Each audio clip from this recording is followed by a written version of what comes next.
Hey guys, it's Lovely. Every day is lovely. Today I'm going to be playing a game called Mushroom Oasis. This is a game, I guess, about our main character who loses their cat in the forest and goes out their way to find that said cat. Apparently, chaos ensues along the journey, and possible man in the woods. This game seemed very interesting. I'm looking forward to seeing what's in store. Let's go ahead and get started. What's your name? You already know. If I can spell. Oh god. Is that all? Are we good? Oh, okay. What's your cat's name? I'm afraid to name my cat in the game after my real cat. Because what if something happens to the said cat in the game? I can't emotionally handle that. So I'm gonna name it Whimsy. Because when we got lost in the forest. So. And your cat is. I'm gonna go with she. Whimsy has been missing for a while now. It was an indoor cat, but had the tenacity of a wild cat on a mission, trying to leave whenever the door was open. Catios and playtime just wasn't enough for the little missus. I figured she'd come running if I left out some food by the porch. 3 days later, still no cat. I've tried everything I could think of. Asking around the neighborhood, putting up a missing cat poster. Sadly, nothing came from my efforts. Couldn't search for her during the day since I'd work keeping me occupied. And there's only so many hours in an evening I could yell around the street looking for her. There's only one place left I could think of that she might have ran off to. The woods by my house, right across the street. I've definitely caught her eyeing the birds and squirrels that ran alongside the perimeters from the front window, her teeth clicking in excitement. I was no outdoorsy person by any means. In fact, the thought of going in there scares me. I had to find her, or at least try. The first weekend that came around, packed up some water, Whimsy's favorite treats, and a compass to be safe. No phone? A compass? Okay. What year is it? I wasn't sure where to even begin looking for her, so I started walking in a straight line, calling out her name every few steps. I'm starting to think we're actually in like a whimsical world where we don't have a cell phone, so compass makes sense. It certainly didn't take long for me to realize I was way in over my head. Why did I think this was a good idea? It was hard to find my bearings within the surrounding trees. I didn't want to admit I was lost, or at least not yet. I could only squint down at my compass as the needle spun slowly. Pretty sure they weren't made to do that. Did I really bring a busted compass on my first venture out in these woods? Figured that would just be my luck. The only thing risking my own safety was my own incompetence. I shook my head hastily. No. No time for negativity. Whimsy was out there somewhere, cold and lost and hungry. I had to keep going. Oh, it's been hours. So lost. I don't even know why I keep searching even after the moment I'd realized that. Why did I think this was a good idea? Hunger had been gnawing at my stomach for a while now, having missed breakfast and lunch altogether.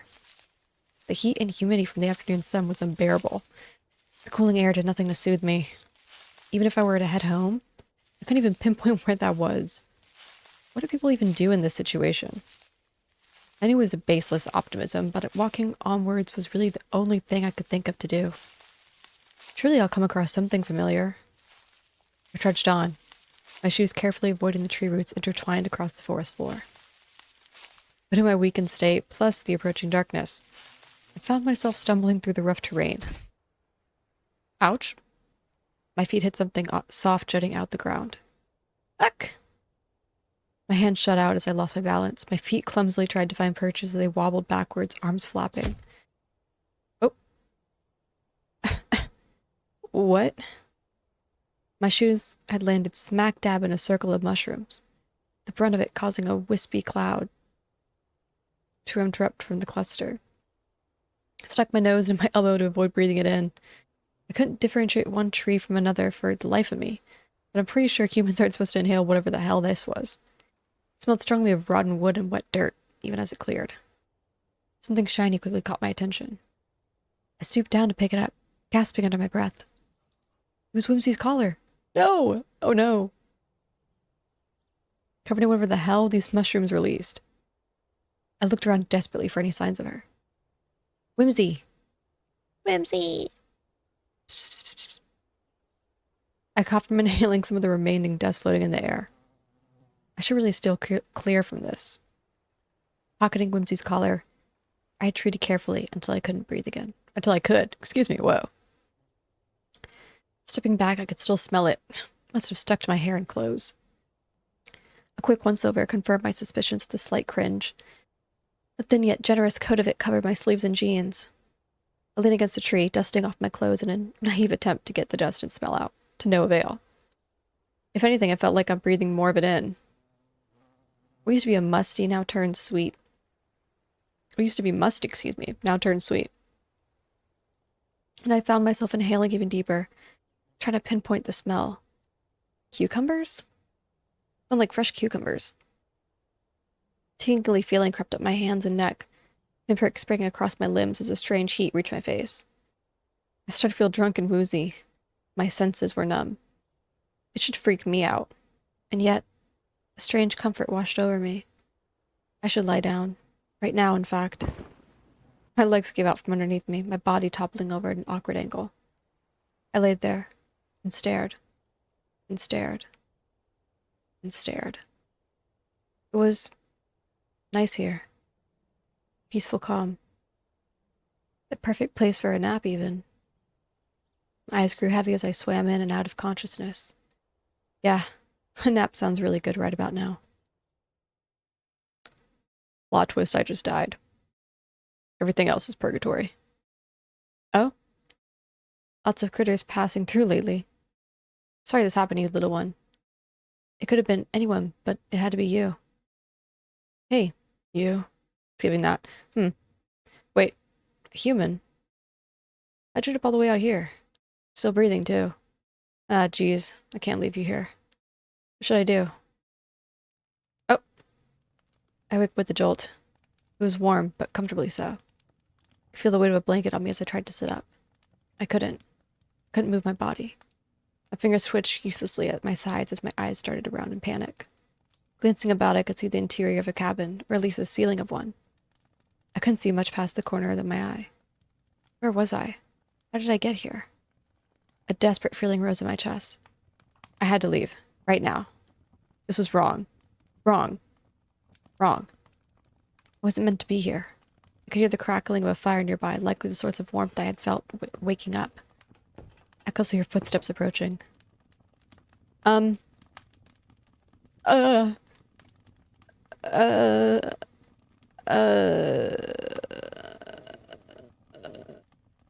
This is hard. Have I already been spotted, you know what I mean? I might pretend to be asleep, since I can't move. I don't know. I shut my eyes quickly, hoping they hadn't noticed. Slowed down my breathing, willing my face muscles to stay still. From beside me, someone chuckled softly. I already know you're awake, Firefly. Oh, not the nickname. Come on now. I'm not gonna hurt you. Oh. Hello. I fluttered my eyelids, straining to look at the person approaching. My eyes widened as I took in their appearance, protrusions from their forehead catching my attention. Not to mention the green skin. The stranger didn't sense my unease as they heaved a sigh of relief. You're awake. It's good. Very, very good. How are you feeling? I blinked. Oh. Sorry, I forgot about that. Here. Just held a cup to my lips, a strong, sweet smell coming from the rim. A gentle hand grabbed my chin over my mouth. I couldn't even move to resist. Don't worry, it'll help you feel better, I promise. Drink up. As the liquid hit my tongue, I could feel a vague sense of heat. As I kept drinking, taste and texture returned, the sweetness of berries and chamomile coating my taste buds. I could even detect a hint of mint. Lifted my head finally, hands fisting at my sides as I propped myself onto my elbows. Person kept a steady hand on my chin, careful not to pour in too much in case I choked. I finished every last drop, wiping my mouth in the back of my hand. I stared at my fingers, realizing I had full autonomy over my body again. Good as new. Now, how are you feeling? You look so cozy. I need the sweater. What? Better. Thank you. The stranger laughed. Oh, I like the way you sound. What? What do you mean by that? Been ages since I talked to anyone, much less with a voice as nice as yours. Thank you. I brushed off their strange compliment, finally looking around the cabin properly. It's a simple room filled with sparse but decorated wood furniture, fit for someone living alone. An open archway to the right led to what I assumed was the kitchen. Next to it, a door was closed shut. Possibly the bathroom? Taking it in, there was a common theme of knitted decorations strewn about. Any available surface had patterned knitted tablecloths covering it. An unfinished project lay beside the bedside table where I sat, a pair of knitting needles, jutting out of a pile of yarn from a small basket. As far as I could tell, it looked like the beginnings of a green scarf. The stranger was comfortable in staying silent, observing me as I glanced around. They tossed their hat into the bed, scruffing their hair, and making it even messier. With their hat off, their unique features were impossible to ignore. Sorry, but what are you? Oh, I didn't introduce myself, did I? Hiya, I'm Michael, with a Y. I shook my head. No, I meant that, Michael stared at me, their left ear twitching. You look very... He snorted. Ugly? Off-putting? Okay, blue tongue.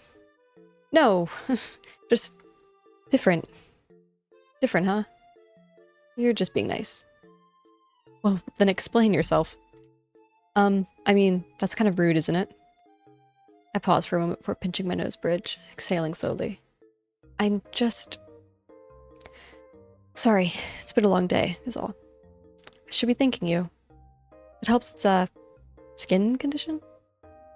Is that what your humans call them? The way they said it didn't sound confident. And the ears? Genetics?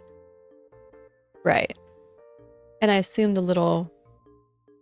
I wave vaguely at their horns. Antenna? Those things are just cosplay to complete the look? Would that make a convincing argument? I squinted. Maybe.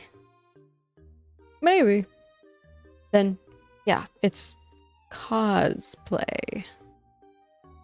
Still doesn't explain everything. Michael huffed a nervous laugh. Listen, I'm just a guy living by himself in the woods. Hello? You don't need to worry yourself further than that, okay? Ah, sweet. Great. Okay. Something in his tone compelled you not to question his existence anymore. He's just some guy, living in the woods. Completely normal. That's not a good sign. Right. Completely normal, yes. I'm Lovely. Michael beamed. Nice to meet you, Lovely. I fiddled with the blankets as Michael scooted closer from the edge of the bed. Don't do that. Maybe don't do that. I know I already asked, but how are you feeling? Any aches, sores, nausea? Intrusive thoughts, weird impulses, fever maybe? I don't... He placed his hand on my forehead before I could react. I didn't even scroll. He just did that. His hands were callous, quickly retracting as I gave a thoughtful hum. He seemed to be lucid. That's a good sign. Great. He hummed absently, his twitching ears reminding me of a perturbed cat. Cat. My cat! Oh, shoot. Sorry if this is out of nowhere, but have you seen a cat around these parts? Her name's Whimsy. She's a sweet little thing, about this big, skittish, but she can approach strangers if she needs to. I pulled up my phone to show pictures of her, only to find it missing from my back pocket. Great. Wait, where is... I haven't... Huh? Your cat. I haven't seen it. Oh. I see. I slumped against the pillows, rubbing at my temples. She lost her collar, too. Even if anyone finds her, they wouldn't be able to tell where she's from. Damn it. Michael stayed quiet, watching me from his side of the bed. You came all the way out here for a cat? Huh? Of course. To the point you're willing to run yourself ragged this deep in the forest? For a cat? Do you realize how far you've wandered away from the nearest town? I found you near unconscious in an area nobody set foot in for years. For a cat. It sounded like he was holding himself back from giving me a stern lecture, as if in disbelief. I had such little regard for my own survival. My cheeks grew heated at how stupidly reckless that sounds. I mean, she's not just a cat, she's my family. I know it was stupid for even trying, but I had to. Michael eases up, shoulders tense as he looks me over from underneath his unruly bangs. Family, huh? He finally tipped his hat at me with a smile. You're willing to wander this far for such a small critter? I've met my fair share of lost campers, hunters, and a few runaway teens or two. But someone looking for their pet? You're kind of weird, aren't you? I sputtered, much to his amusement. Speak for yourself. Who cosplays in the middle of the woods? Michael laughed, a deep, hearty one resonating from his chest. Fair. I think I'm starting to like you, Lovely. That's exactly what the fans don't want to see. Likewise. His smile widened, but something about it was off. He was showing too much teeth. Oh, I felt like he hadn't talked to someone in a real long time and forgot how to smile the right amount. I rubbed my neck, trying to think of something else to say. Can I ask how did I get here? Oh, like I said, I found you in the woods not far from here. Oh, geez, really?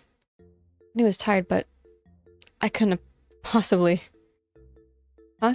Did I step on something? Something important. Familiar pinpricks kept up my skin. Home. I need to go home. Michael stiffened as he grabbed my shoulder. Never mind that. You'd fallen unconscious from a heat stroke. Heat stroke? No, that wasn't what happened. I wasn't... I was fine up until... Michael shook his head insistently, leaning close. No, Firefly, you weren't fine at all. If I hadn't found you when I did, well, who knows what could have happened. You could have gotten injured or attacked by a wild animal. There's danger in these woods, you know. No, he was right. You had been so foolish. How did you think you could do this on your own? Searching for your cat in the middle of the woods. And to go without bringing any water. Passing up from heat stroke of all things. How could you have been so stupid? I shook my head, brain too foggy to pick apart my thoughts. He sounded confident, so why should you doubt him? Well, if it means anything, I'm glad you were there. Michael relaxed, hand on his lap once more. He grinned at me. So am I, Lovely. I'm definitely glad I found you. I'm so terrified. His eyes were hidden fully behind his unruly hair, but I couldn't help feeling how intensely they were fixated on me as he said that. The hairs on the back of my neck stood.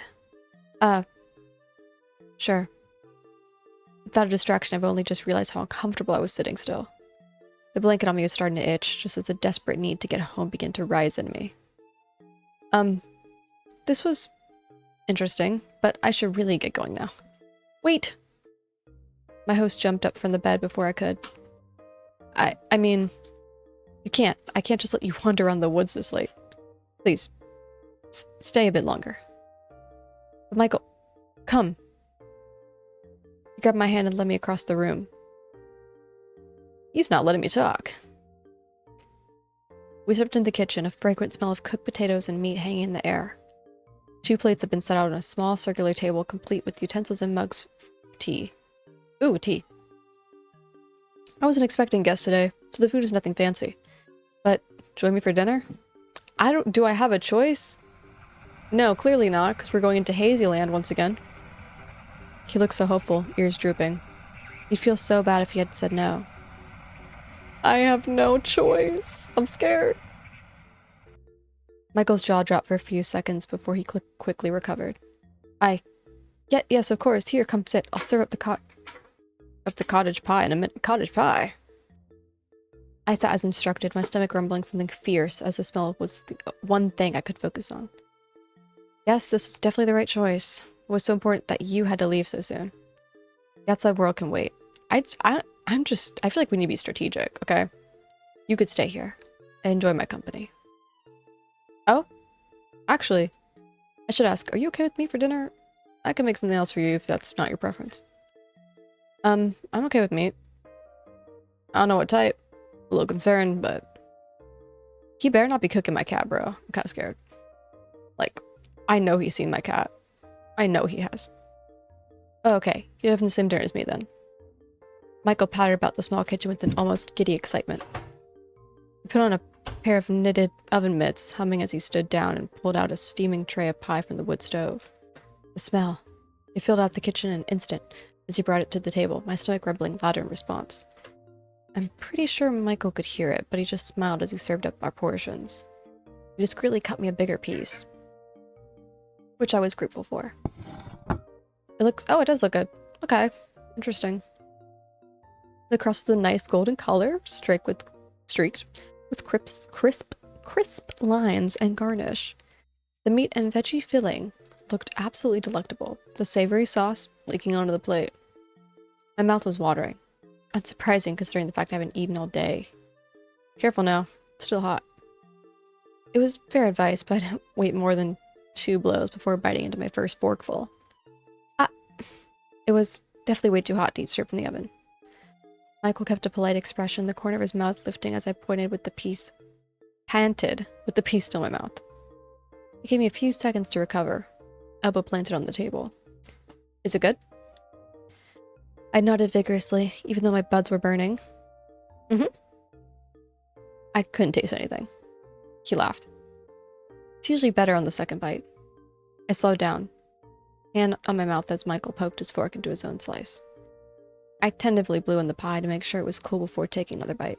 He was right. The second bite was a lot better. The seasoned potato crust was nice and crisp on top, cheesy and creamy in the middle. The savory meat filling was well cooked and bursting with flavor. Every bite felt like home. My host watched me enjoy the meal from across the table. Do you like it? Yeah, this tastes amazing, Michael. I feel like I should have saved a while ago. I'm not gonna lie to you. I might have messed up. He flushed from the compliment, rubbing the back of his neck. I'm glad. I like to think of myself as a decent cook, but I've never been able to get anyone else's opinion on that. Do you like baking in particular? Not always. I usually go for simple dishes with any ingredient available. I nodded amicably, though didn't say much else. I was more focused on scarfing down dinner, which thankfully Michael didn't seem to mind. The overall atmosphere was nice and homey, and I could hear Michael tapping his feet from under the table. I guess he was that happy to have someone stay for dinner? Because no one sticks around. This man cannot be trusted. I don't believe.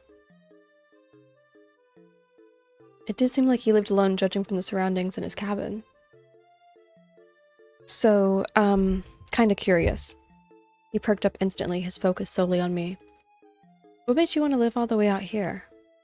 Oh, well, when you look like me, it's kinda easier to just live out of sight from everyone else. A pang of guilt shot through my chest. I was giving him a hard time about how he looked, too. He must have sensed it clear as day on my face. Not that you're one of them. You've actually been nicer than most. Though I wonder if... His smile turned strained. Never mind, my point is, it's better here than anywhere else. It's like he's Fae. He's like a Fae of the forest, and I'm being tricked, and I probably shouldn't have accepted the gift of food. Oh no, okay. And he's calling me Firefly. I don't like it. Why don't you try the tea, Firefly? You seem uncomfortable now. Easing into a different topic.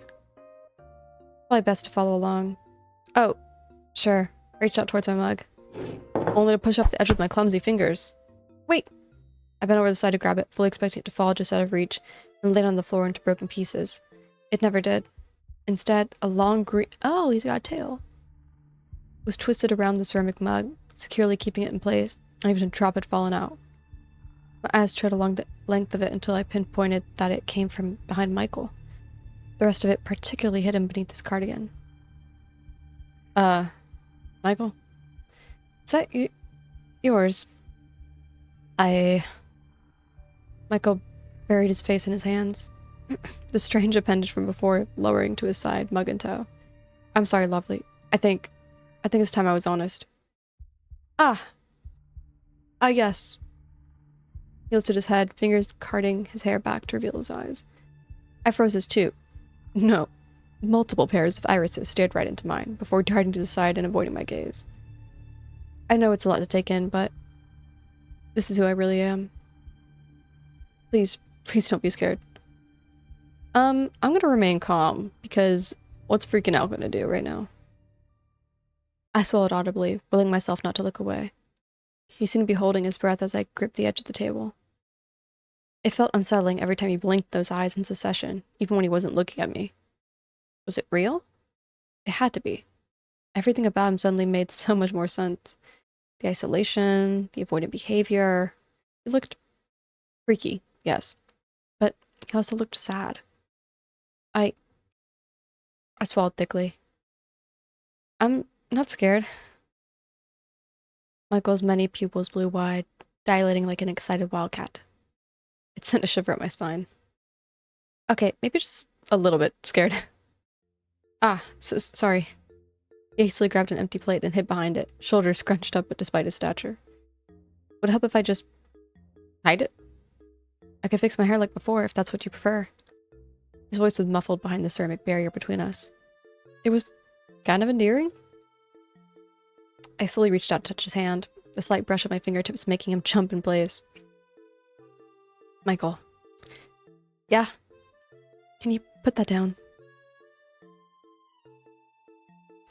He slowly lowered the plate. His eyes were still darting to the side, avoiding me. Can you look at me? This guy. Oh, jeez. Don't look at me like that. Sorry, I just can't stop looking. It's just so awkward. His hands were shaking. I looked down at my mug still floating next to him, hanging for dear life. I reached over and plucked it straight out of his grasp. I tentatively took a sip, noticing how Michael was watching me over the rim of the mug. The taste was mildly spicy, with an almost earthy bite to it. I recognized it instantly, as ginger tea. It's almost room temperature, but it's still pretty good. Huh? You wanted me to try the tea, right? I like it, so thank you. Oh, I'm glad. Michael relaxed back into his seat, following my lead as I picked up my fork once more. The silence didn't last long as Michael fidgeted. Are you really okay with this? With me? I gave him a once-over, really taking in his features. It's very different than what I'm used to, but I think I can learn to like it. Is that weird to say? I mean, you're not bad to look at. It's actually kind of, damn it. What do I say? Cool. It's like something out of a science fiction book, movie. Is that a good thing? Yeah. Oh. My point is, your appearance shouldn't matter. You've been nothing kind to me so far, albeit using mind control. It'd be the worst kind of person to judge someone. Be the worst kind of person to judge someone based on how they look. I haven't known you that long, but you seem like a good person. You're fine, Michael. I smiled at him. We're fine. I see. He fidgeted some more before nodding, smiling a bit. Thanks, lovely. I'll cherish the moment. Okay, maybe don't cherish it too hard. He beamed at me as he enthusiastically went back to eating his food. That was something. Continued with a bit of small talk, mostly stories about whimsy or snippets from my personal life. Michael hung on to every word I said, not bothering to elaborate much about himself despite my burning curiosity. I could tell he was extremely insecure about his appearance, so it's probably best I keep my questions to myself for tonight. We cleared up the kitchen in relative silence, Michael storing away the rest of the pie as I washed the dishes by the sink. Being out here in this remote cabin, I wondered how he had running water. Maybe I'll ask him later. So, thanks for dinner. Thanks for the company. Oh, and please, take the bed tonight. But, uh, you're my guest, and I'm the host. Take the bed, okay? Alright. I'll get your hair first thing in the morning. Michael got quiet, staring at the floorboards. With his hair out of the way, I could finally read his expression. He did seem upset? Is that okay? I do need your help, though. I'm pretty sure I'm just gonna get lost again on my own. His tail flicked behind him. Yeah, I'll bring you home tomorrow morning. I heaved a sigh of relief. Thanks, Michael. I'll see you in the morning? Yeah. Good night, Lovely. Good night. He seemed really happy to be able to say that. I plopped myself down onto Michael's bed, getting comfy beneath the blanket. Michael was gathering some blankets of his own to make a makeshift bed on the floor in front of the fire. He had an impressive collection of knitted items, a comfortable nest forming in the center of the room. My eyes trailed after his tail, now out in the open as it flicked and swayed. Kind of like a cat. My cat. I miss whimsy. Now with the full stomach, dozing off came easy. I didn't even realize how tired I was. I listened to the gentle crackling of fire, my vision darkening. Stay woke, be careful. He's like in my face when I wake up. Oh! That was a joke. Good night. Right. Right. Huh? A soft humming invaded my dreams, stirring me awake. Good morning. I blinked my eyes open to unfamiliar surroundings, swaddled in a blanket that clearly wasn't mine. Where? Oh. I spotted the familiar figure of my host seated on a stool in front of the fire, hands deftly working on a green scarf bundled in his lap. His back was towards me, but I caught a glimpse of his fingers as the needle softly clicked between the yarn. He looked incredibly adept at using them. The rhythmic movements almost hypnotic as the fibers wound together in an intricate pattern. I slowly started into a sitting position, rubbing at my eyes. The movement quickly caught his attention, ears flicking in my direction before his eyes trained onto me. Just like last night, his pupils blew up as we made eye contact. Awesome. His expression lit up the instant he saw me. Lovely, hey, glad you're finally awake. You looked so tired, I didn't want to disturb you until you've gotten enough rest. Good morning, Michael. Good morning, Lovely. Did you sleep well? I was too groggy to answer his question. A yawn slipped out as I stretched. He smiled kindly, a soft chuckle under his breath. Like a baby, then? Went over his shoulder to the door beside the fireplace, tilting his head towards it. You can freshen up in the bathroom if you'd like, while I start making us some food. I'd have eaten breakfast by now, but I didn't want you... but I want you to join me while the food is still hot. How do eggs and toast sound? That sounds good. I'll see why not. Great. I'll see you in the kitchen then. Tucked away his knitting materials and set it aside. Oh, I also have a surprise for you after breakfast. It's not the most exciting surprise, but, just join me when you're ready. He ducked into the kitchen without another glance. I could hear his boots thud about the floorboards, cabinets opening and closing in succession in the kitchen. Suppose that's my cue. I rolled out of bed, leaving the warmth of Michael's blankets, and trotted over the door he pointed me to. Stepping inside, I didn't know what I was expecting when he said he had a bathroom, but it was surprisingly spacious. Everything looked like it was carved and polished out of the wood. He seemed to have everything you'd find in a modern bathroom: a sink with a cabinet, a shower and a tub, even a toilet. Curious, I crept over to the toilet in particular, inspecting it. There wasn't a tank like you'd expect where the water would be stored. Instead, there was a compartment at the side full of sawdust and a scoop. I expected to have at least a bit of a smell, but it was surprisingly odorless. He's like a cat. That's his litter box. There was even a roll of toilet paper on the side. It was no flushing system, but it was hygienic. Michael must have done his research. Walking over to the sink, I stared at the faucet before hesitantly twisting it. I jumped when I heard the rush of water pouring in, swirling in the basin before disappearing to who knows where. Wow. Why am I impressed by a functioning bathroom sink? I helped with the dishes last night. I already knew Michael plumbing. Shaking my head, I finished freshening up and headed into the kitchen. Michael looked as I entered, a steaming kettle in his hand with 2 empty mugs on the counter. It might have been the lighting, but he was taller than I remember.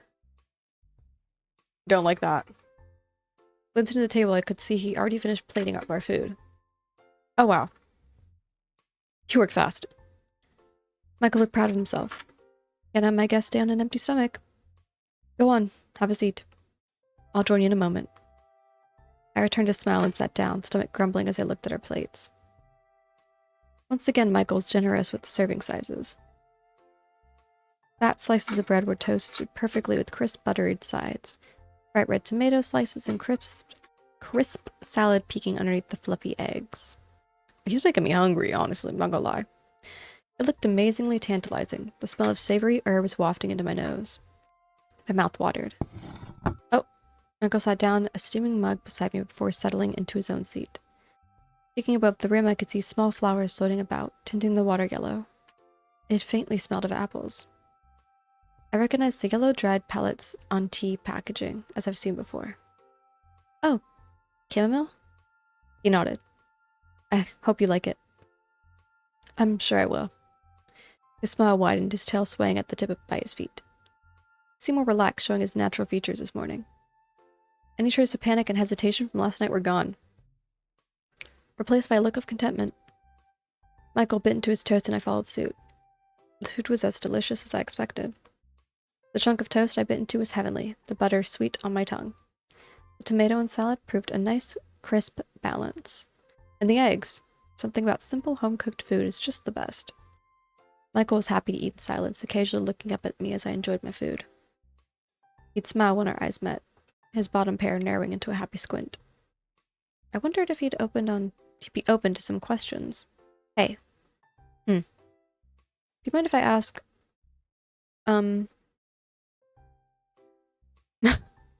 imagine I ask about the plumbing?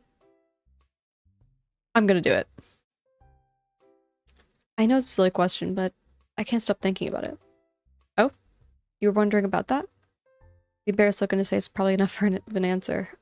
Aw, well, it's nothing fascinating. It's just rainwater I've got stored above the cabin.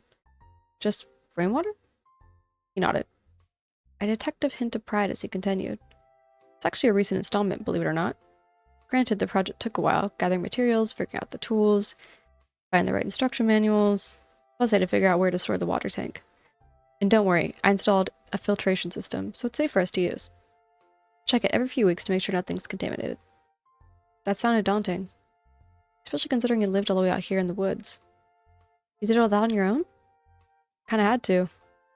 Anyways, it took a whole lot of calibrating and adjusting, but it really worked out. And now that I think about it, I'm glad you get to be comfortable here during your stay too. Does that answer your question? Where'd you learn how to do all that? I had to figure out a lot of things on my own. There was a faint hint of exhaustion in his eyes.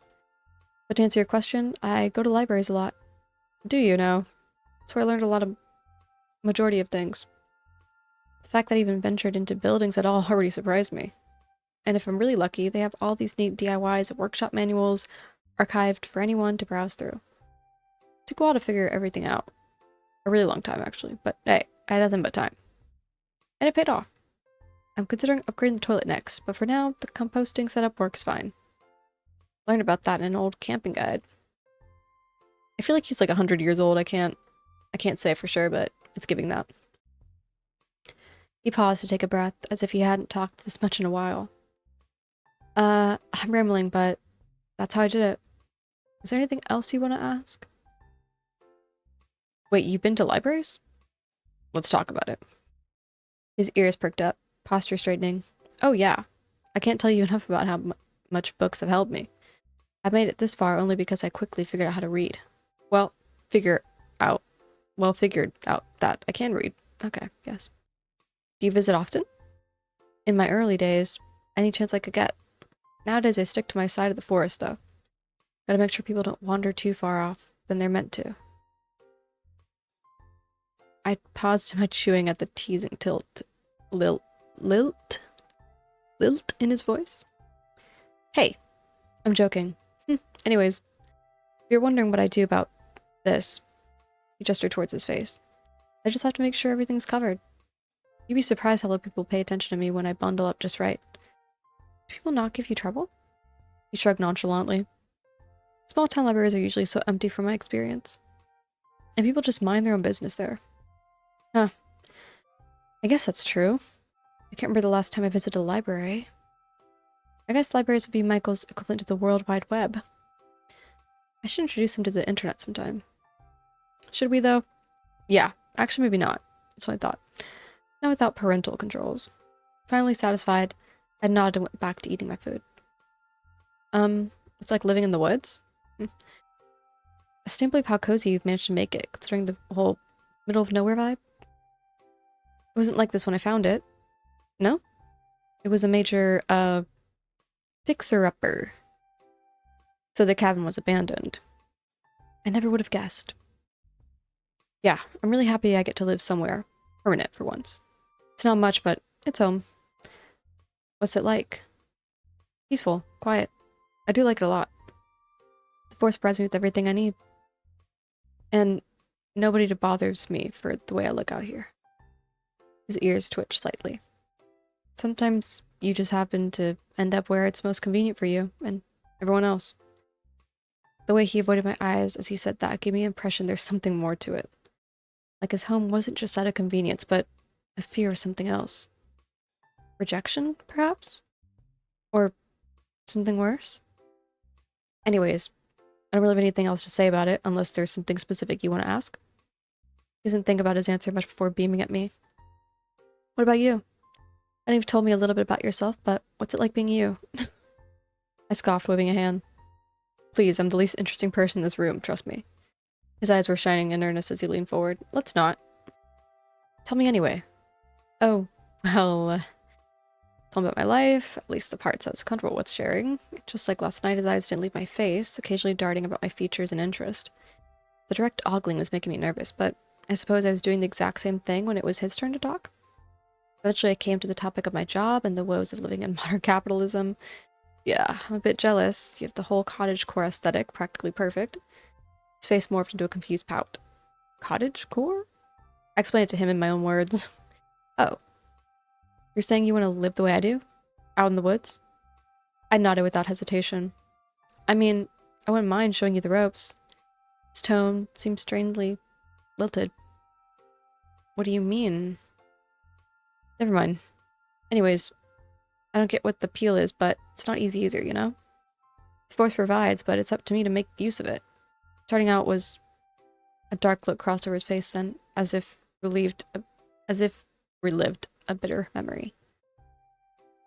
Rough. But I'm built for survival. I feel like asking him to elaborate would make things awkward. I decided to veer out into the topic of a different direction. Doesn't it get lonely? Sometimes. But I'm used to it. He smiled, his eyes lighting up. Besides, I have you at the moment, don't I? Emphasis on moment. I never thought I'd enjoy having someone around. You must be really special. I don't know about that. I learned to cook. Hodge pie is a pretty complicated recipe. I just wonder if anyone taught you how to cook. I'd be lucky if someone could teach me how to make boiled eggs, Firefly. My name is Lovely. Why are you so comfortable with the nickname?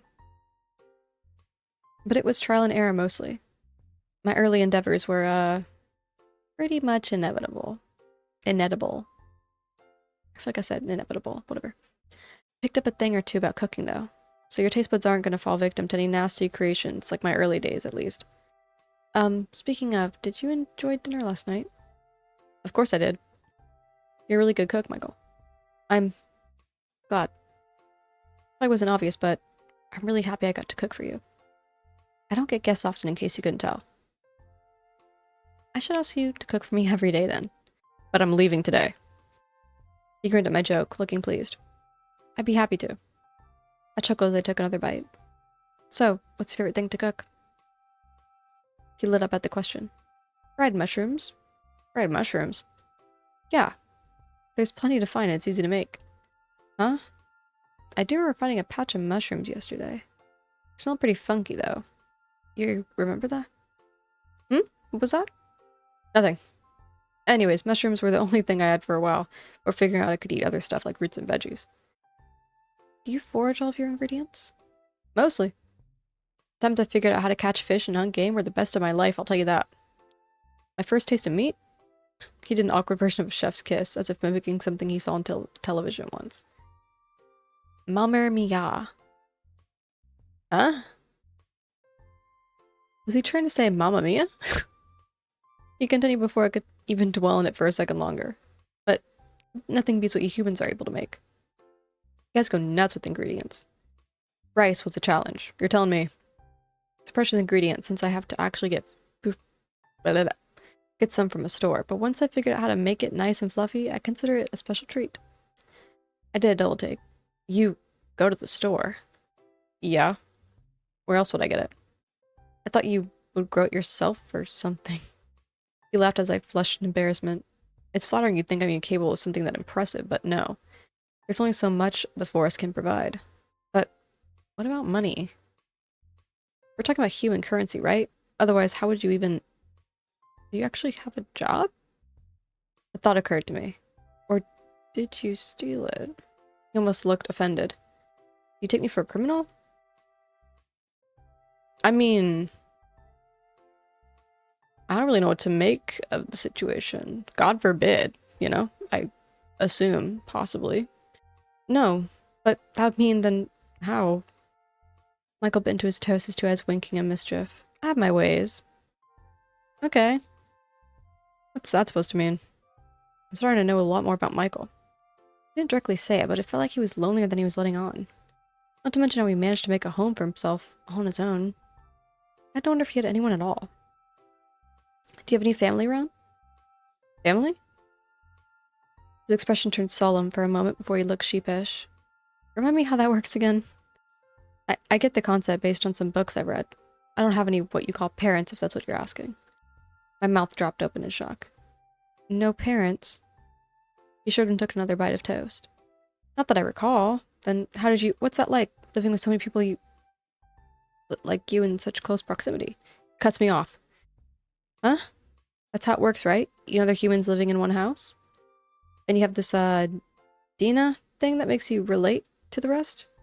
Dina. That's what makes a family, right? Is he talking about DNA? His definition threw me off, but I had to answer somehow. Not just that. Family is... I'm gonna go with, yeah, people that you love and care about who love and care about you too. That. He seemed intrigued. Is that so? That does sound nice. Is there anyone that you love and care about? Of course, I have my family. I love my friends. Both are correct, but I'll go with family. Heck, I'd even call my cat family. Ah, right. Obviously. And this is the same for all families. I bit my lip, pondering the question. It would be naive to think that. A lot of families do love and take care of one another, but not everything's perfect. Sometimes that love can be misplaced, or taken advantage of, or even abused. Michael looked thoughtful. So it starts with love. Heard some stories about that. Love, I mean. Those certain feelings don't make sense to me. At least from the reader's perspective. I guess you'd have to experience it for yourself to understand? He stared at me unblinking for a moment. Yeah, you might be right. I never considered that. Then again, who bother loving a monster like me, huh? What? You're not a monster? I look like one, don't I? That's beside the point. You're not denying it, though. I'm just saying, it's okay. You don't have to lie to me. So, family? Right. To be fair, everyone's definition of family could be different. What about you? What's your definition of family? Mike looked surprised I asked him that question. I don't know. I've never had one, and I think the answer just confused me more. Well, if you're figured out, let me know, I guess. Michael stared at the remaining crumbs on his plate before he nodded, avoiding my gaze. Sure. We both felt quiet. The lull in conversation blanketed us in a comfortable silence. All this family talk reminded me of the reason why I'm out here in the first place. Thank you. I have a cat out there looking for me. Who needs help? Like, what? Can we focus on what's important? To look for my beloved cat, a sight I might never be able to see again. I couldn't help a sinking feeling in my chest, the growing pit in my stomach. I wish I was able to find Whimsy. You would have loved her. Michael opened his mouth to say something, but changed his mind. My voice warbled as a lump formed in my throat.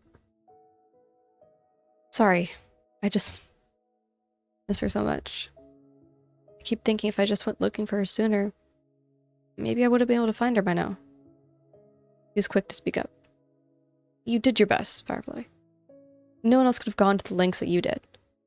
You almost risked getting yourself... I'm sure wherever she is, she's doing okay. You really think so? I know so. He does know so. I believe he knows. He knows more than he leads on. His voice was laced with a confident assurance, despite the worried look on his face. I nodded with a quiet sniff. I hope so. She's just important to me is all. Michael looked like he wanted to reach across the table for me, but sighed instead. Actually, I'm sorry, Lovely. I should tell you. Tell me what? Maybe I do have a family. Now that I think about it. Huh? That was a surprise I mentioned before. What? Wait, really? He nodded. Are you done? I could take you to go meet them right now. What are you talking about? You were just confused about the concept of family and now you have one? Nah. I looked down at my plate. During the conversation, I didn't even realize I finished the meal. Yeah, I'm done. His movements were quick, stacking our empty plates and mugs and setting them in the sink. He grasped my hand before I could say another word, pulling me up and heading outside with me in tow. Oh. Run. As the door swung open, I could only see the forest ahead before he tugged me along as he rounded the side of the cabin. Oh, garden. Almost immediately, my peripherals were assaulted with green on both sides. I figured he was the type to grow his own vegetables, but to see it in person, as confirmation, was a whole different thing. With Michael leading the way, I had only a moment to take in the surrounding garden. He'd marked the different plots with messy drawings and small wooden signs jutting out the dirt. Carrots, lettuce, potatoes, trellises of tomatoes and beans. I wouldn't have been able to differentiate one plant from the other without the signs. Even the chamomile from our tea just now grew abundant close by, small buds swaying gently. I bumped into Michael as he suddenly stopped, the man looking over his shoulder to beam at me. We reached what looked like a fenced-off area, with a bit of netting stretching around. He stepped inside, watching me as my eyes widened. Chickens? They're so cute! Oh my god, they're so cute. 3 fat, happy little hens strutted about their own little place. As he entered through the gate, the hens swarmed over an instant at Michael's feet, soaking him and pecking at his boots. Ladies, trying to do my work today. Me lovely. Lovely? These are Mawar, Sensuyu, and Primrose. Okay. Or I like to call them Marmar, Sunny, and Rosie. Aw. That chicken is so cute, bro. Art style is so nice. He ducked to pick up one, fluffing up her feathers as he smiled. He gently scratched the hen's little head, which I assume was Rosie. She practically melted at his pampering, eyes sliding shut. The two flapped their wings in a huff and went about their business once more. Michael leaned closer, beckoning me to pet Rosie. She was so soft. Rosie's the oldest. She doesn't lay eggs anymore, but I couldn't bring myself to, you know. So I brought her some friends. Marmar came first. Sunny's a more recent addition. What do you think? Did we make a good family? I laughed and nodded, watching as Rosie nuzzled into Michael's chest. I didn't expect chickens of all things. Were you expecting something else? I was expecting it to be someone else. Oh, no. When you look like me, people generally don't stick around. There's that negative self-talk again. Yuck. You don't even look that bad, dude. I'm sick of saying this, like... His eyes flicked to mine. A look of pleasant surprise crossed his face. You really think so? Yeah. Stop fishing for compliments, dude. It's getting annoying. You can't be that naive. I mean it. He let out a polite scoff as he scratched Rosie's head absently. You genuinely believe people wouldn't run away at the sight of me? Well, I mean, I didn't. Mostly because I couldn't, but yeah. Smile turned smug, the corners of his lips lifting just a bit. Of course you didn't. Because you couldn't. That's what I just said. Yeah. That's what I just said. I'm one step ahead. Shoot. He wasn't wrong. I was pretty much paralyzed in his bed when we first met. Tale as old as time, you know? I still don't think you look that bad. Is that so? Describe me then. I don't wanna... What? You heard me. Look at me and describe what you see. For a second I thought he was being condescending, but looking in his eyes all I could see was a bit of playfulness. He looked at me expectantly, eyes shining. You're... tall. Go on. You have blonde hair. Surprisingly. Gave an amused squint, his left ear twitching. What else? You have green skin and a tail. I chuckled, though there was no malice in it. But that's not all, is it? Definitely expected me to say it straight. Oh, fine.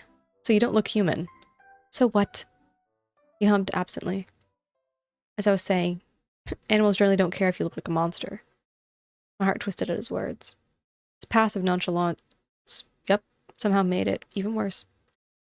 Michael, you're not... I tug at my shoelace. Caught my attention. Oh my god, the cutie. She's sparkling. She's sparkling. Oh my god. A light brown head stood at my feet, her beady eyes shining. I love how I'm just wearing Converse. Okay, anyways. Sunny flopped her wings almost expectantly. Aw, I think she likes you. Go ahead, pick her up, gently, like how I did with Rosie.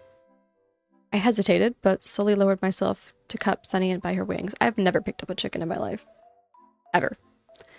Lifting her up, she was quick to nestle herself until she was comfortably tucked under my arms. I could feel her wings wiggling as she nuzzled into my side. So cute. Michael's gaze softened as I cooed at the chicken, mimicking her small clucks. So, did it help? Cheering you up, I mean? Oh. So, that's what this was. A fuzzy feeling bloomed in my chest as he looked at me, chickens in his arms and concern on his face. A little bit, yeah. Only a little? I snickered, rolling my eyes. Okay, mister, a lot. That's more like it. His proud grin was infectious. I couldn't help smiling back. I still don't trust him. I don't care. We spent a bit more time with the hens, petting them until they were satisfied. Michael even showed me the spot where they like to have their dust baths, little chicken-shaped holes scattered about the dry soil underneath the coop. Once the gals had enough of us, we refilled their water container before leaving. He left them some treats, procuring them straight out of his pocket before shutting the gate. Just keeps those on him, you know? Casual. The girls' excited chatter over the food faded as we made our way back inside his cabin.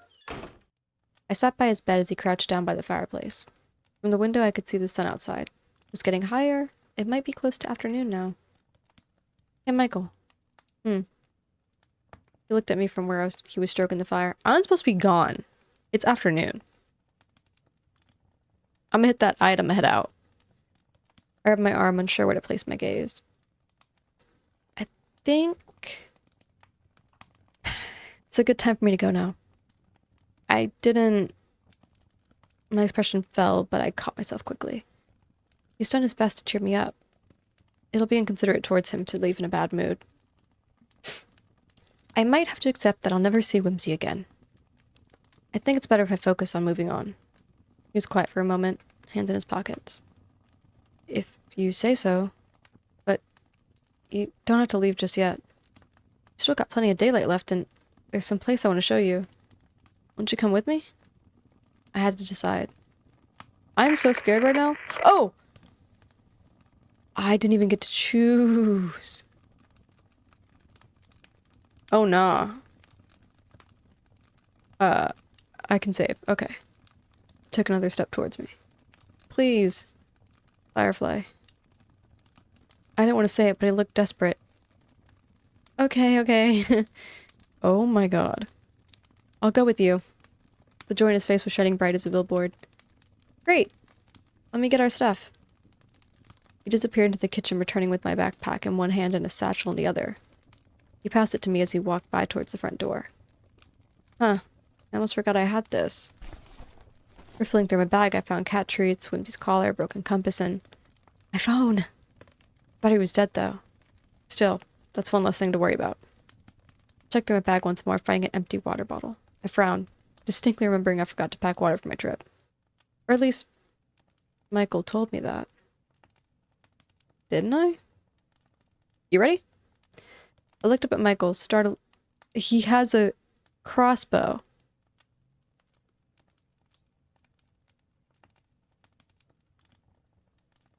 Oh, nah. He followed my gaze and shrugged, albeit with a nervous smile, like he'd been caught doing something he shouldn't be. He quickly strapped the weapon to his back and out of sight. Don't worry, I'm not going to use it unless necessary. I would hope not. What do you mean by that? He chuckled at my indignant tone. You think I'm going to let you out into the woods without guaranteeing your safety? I made a promise to get you home. This is just an extra precaution. You don't think it's a bit much? Like, what's going to get us in the woods? Like... Huh? I got this deep in the woods just fine, so I don't know. Better safe than sorry, Firefly. I guess. I guess.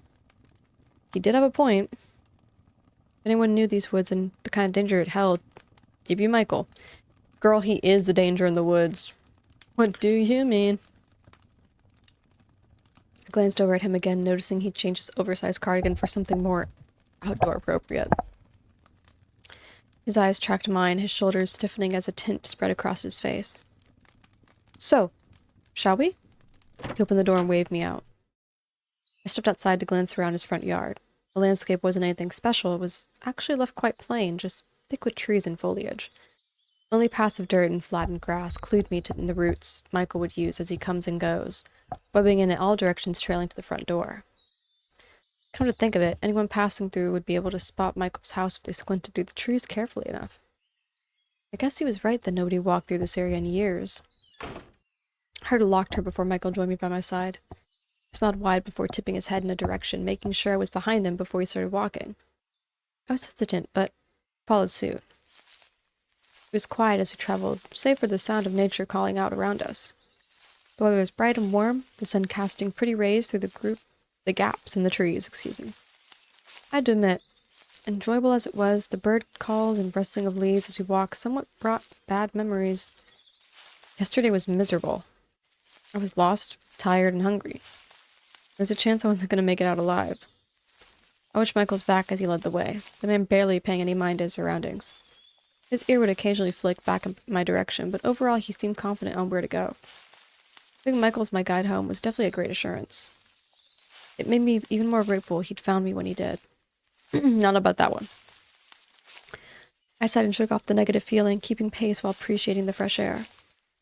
I stepped next to my companion, willing my voice to speak after plenty of silence. This is actually kind of nice. A good old nature walk? I coughed into my fist, feeling embarrassed. I don't go outside as often as I should. Michael smiled kindly. I'm glad I get to bring you then. Yeah, feels different when you know where you're going. Actually, where are we going? He sensed my nervousness and laughed. Don't worry, we're almost there. I looked up and saw it before he even pointed it out. I feel like it's a waterfall. Could be wrong. Clearing in the distance, the trees growing strangely sparse in that area. Oh nah, it's a phase circle. Oh nah. I held my breath as I noticed the grass slowly starting to dot with flowers, delicate blooms swaying here and there in the breeze. As we got closer, Michael watched me as my mouth dropped open, a knowing twinkle in his eye. It was breathtaking. A secluded little meadow of flowers lit up by beams of light, making the scenery resemble a page from a forgotten fairy tale. Butterflies flitted about in pairs, their wings flickering and complementing the surreal yet enchanting ambiance of the whole place. Michael let me gawk some more before walking ahead, turning to face me before sitting down to relax in the grass. Flipped off his satchel and laid it on the grass by his side along with his crossbow. I blinked out of my stupor and approached him, spinning around to drink everything in before plopping myself down next to him. So, what do you think? Pretty, isn't it? I nodded, dumbly before glancing to face him, the man's gaze on me softening as our eyes met. A butterfly approached us rapidly, making me flinch on instinct. It landed on his finger as he held it out, its wings flapping gently. He smiled at the dainty creature, a fond look in his eyes before he held it out towards me. Do you like butterflies, Lovely? I love them. Yep, I do. I think they're so pretty. This is amazing, Michael. Take me home now. His usual prideful smirk was absent, replaced instead with a shy smile. I'm glad you like it. Also, he's wearing something different today. I'm glad. The sun was at its peak now. Meanwhile, I'm wearing my old clothes. Nothing's washed. But whatever. The sun was at its peak now, the air getting warmer as minutes passed. The leafy canopy over us provided enough cover for us not to overheat. Michael picked a flower with his other hand and placed it in my palm, his tail looping loosely around us both as my cheeks darkened. Ayo, keep your tail to yourself. He closed his eyes and leaned back further, the butterly still resting on his hand. The butterfly? You mean? I think? My ears caught a soft rumbling before I realized it was coming from his direction. He's purring. Oh nah. I wanted to ask, but I didn't want to ruin the moment. My gaze dropped as I twirled the flower in my hand, holding the stem delicately. The gesture felt platonic, but also romantic.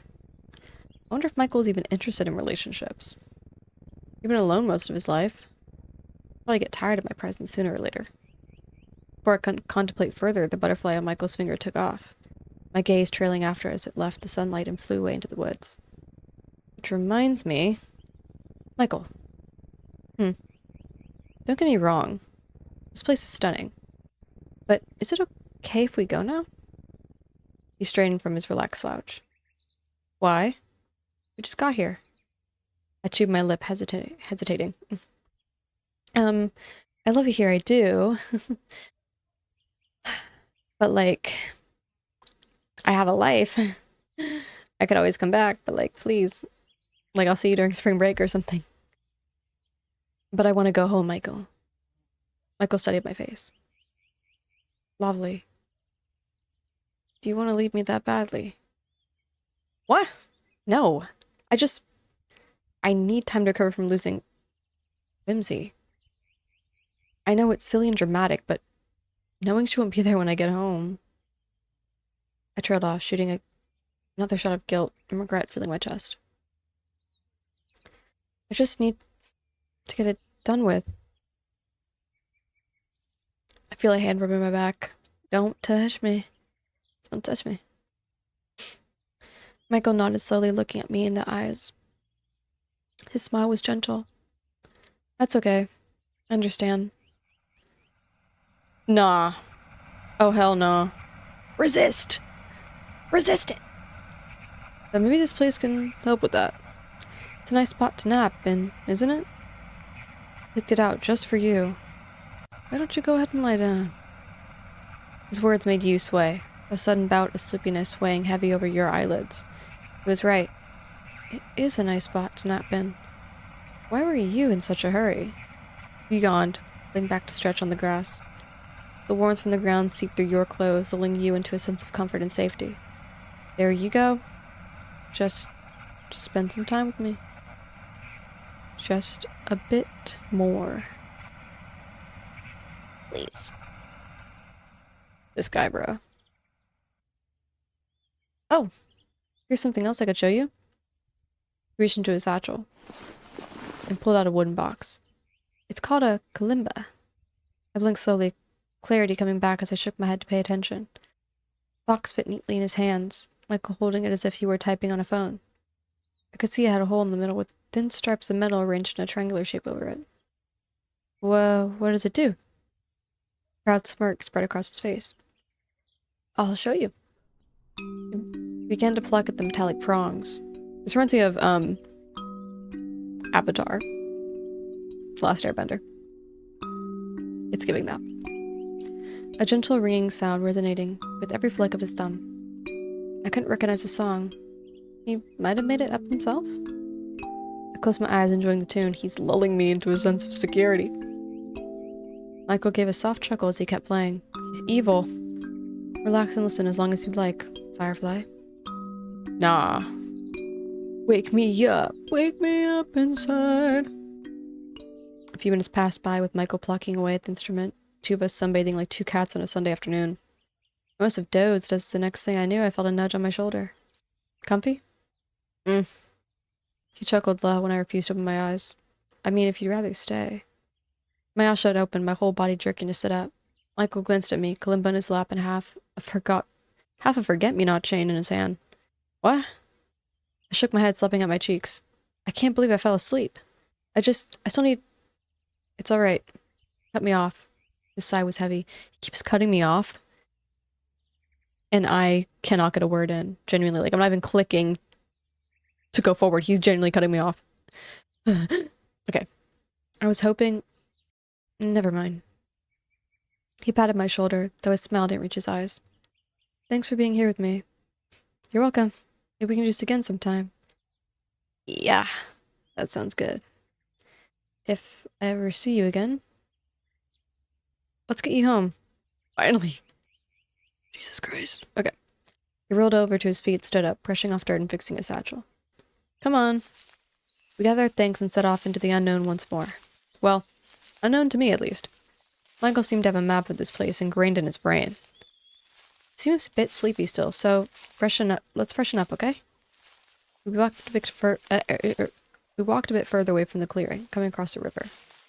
Compared to the rest of the path we walked, the area was shaded considerably with a thick canopy of leaves over us.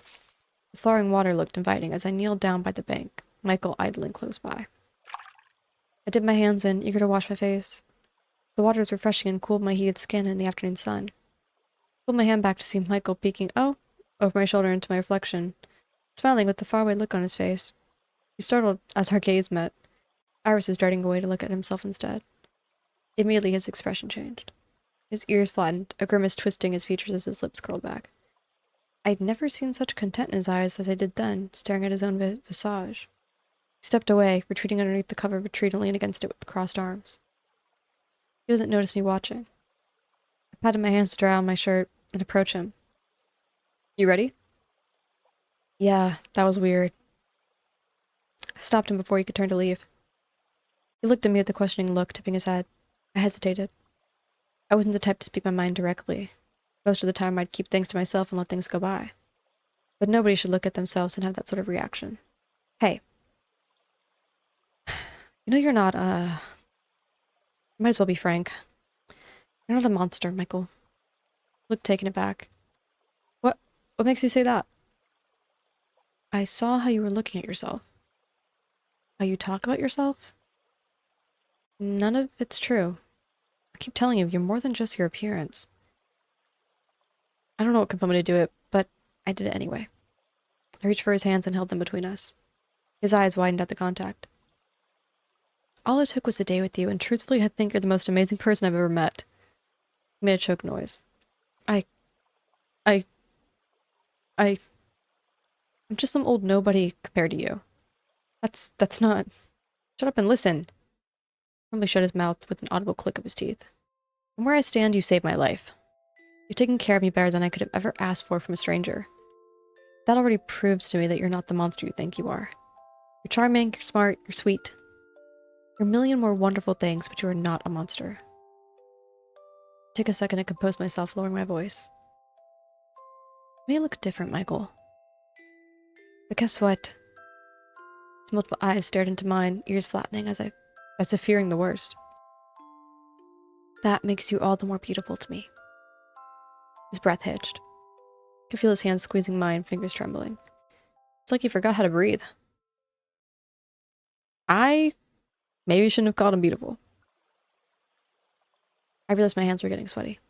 I pulled away hastily, scratching at my neck and avoiding his gaze. I could feel the blood rush to my face. I could dunk my whole head in the river and it probably let off some steam. Sorry, that came out of nowhere. It just didn't feel right if I didn't say anything.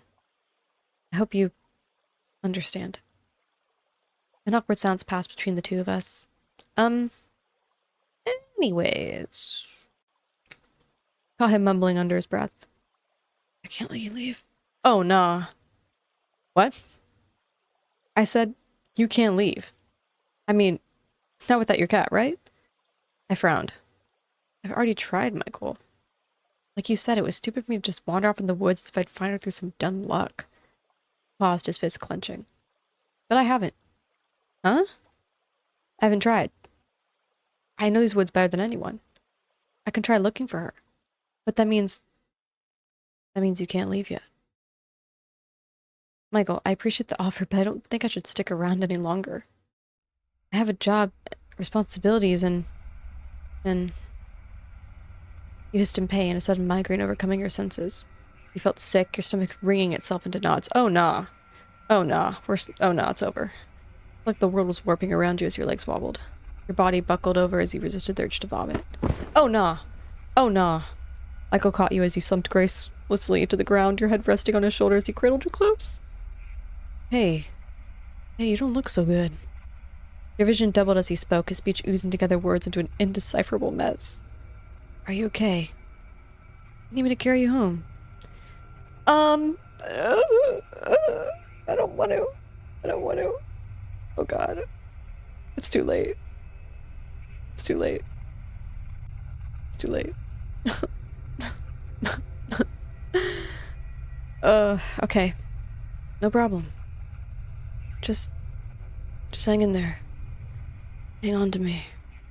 No, I don't want to. This is what happens when you're nice. You can't be nice to men. Just kidding. That was a joke, please. Nobody come for me. I'm sorry.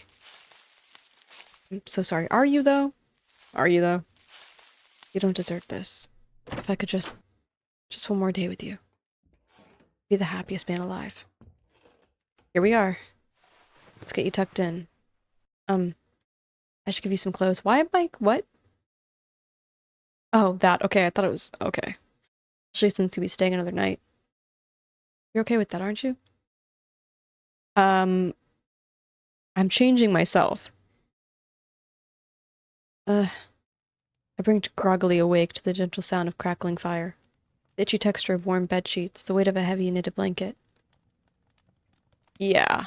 Things are coming into a little more clarity. The bed's feeling a little more itchy than it did before. I could recall once or twice having felt these various sensations to the point I considered them familiar and comforting. And yet... Oh, nothing could prepare me for the bright yellow eyes peering into mine. Wow. Did I knock his shit out? Good. Rocked your shit, buddy. My knuckles hit him square in the face as Michael yelped, nose scrunching as the taller man stumbled backward into a stool. He leaned on his rear with the grace of a clumsy toddler on the floor. I sat up in a panic, immediately grimaced, landing back on the bed with an unceremonious flop. It hit me in one fell swoop how my whole body was aching.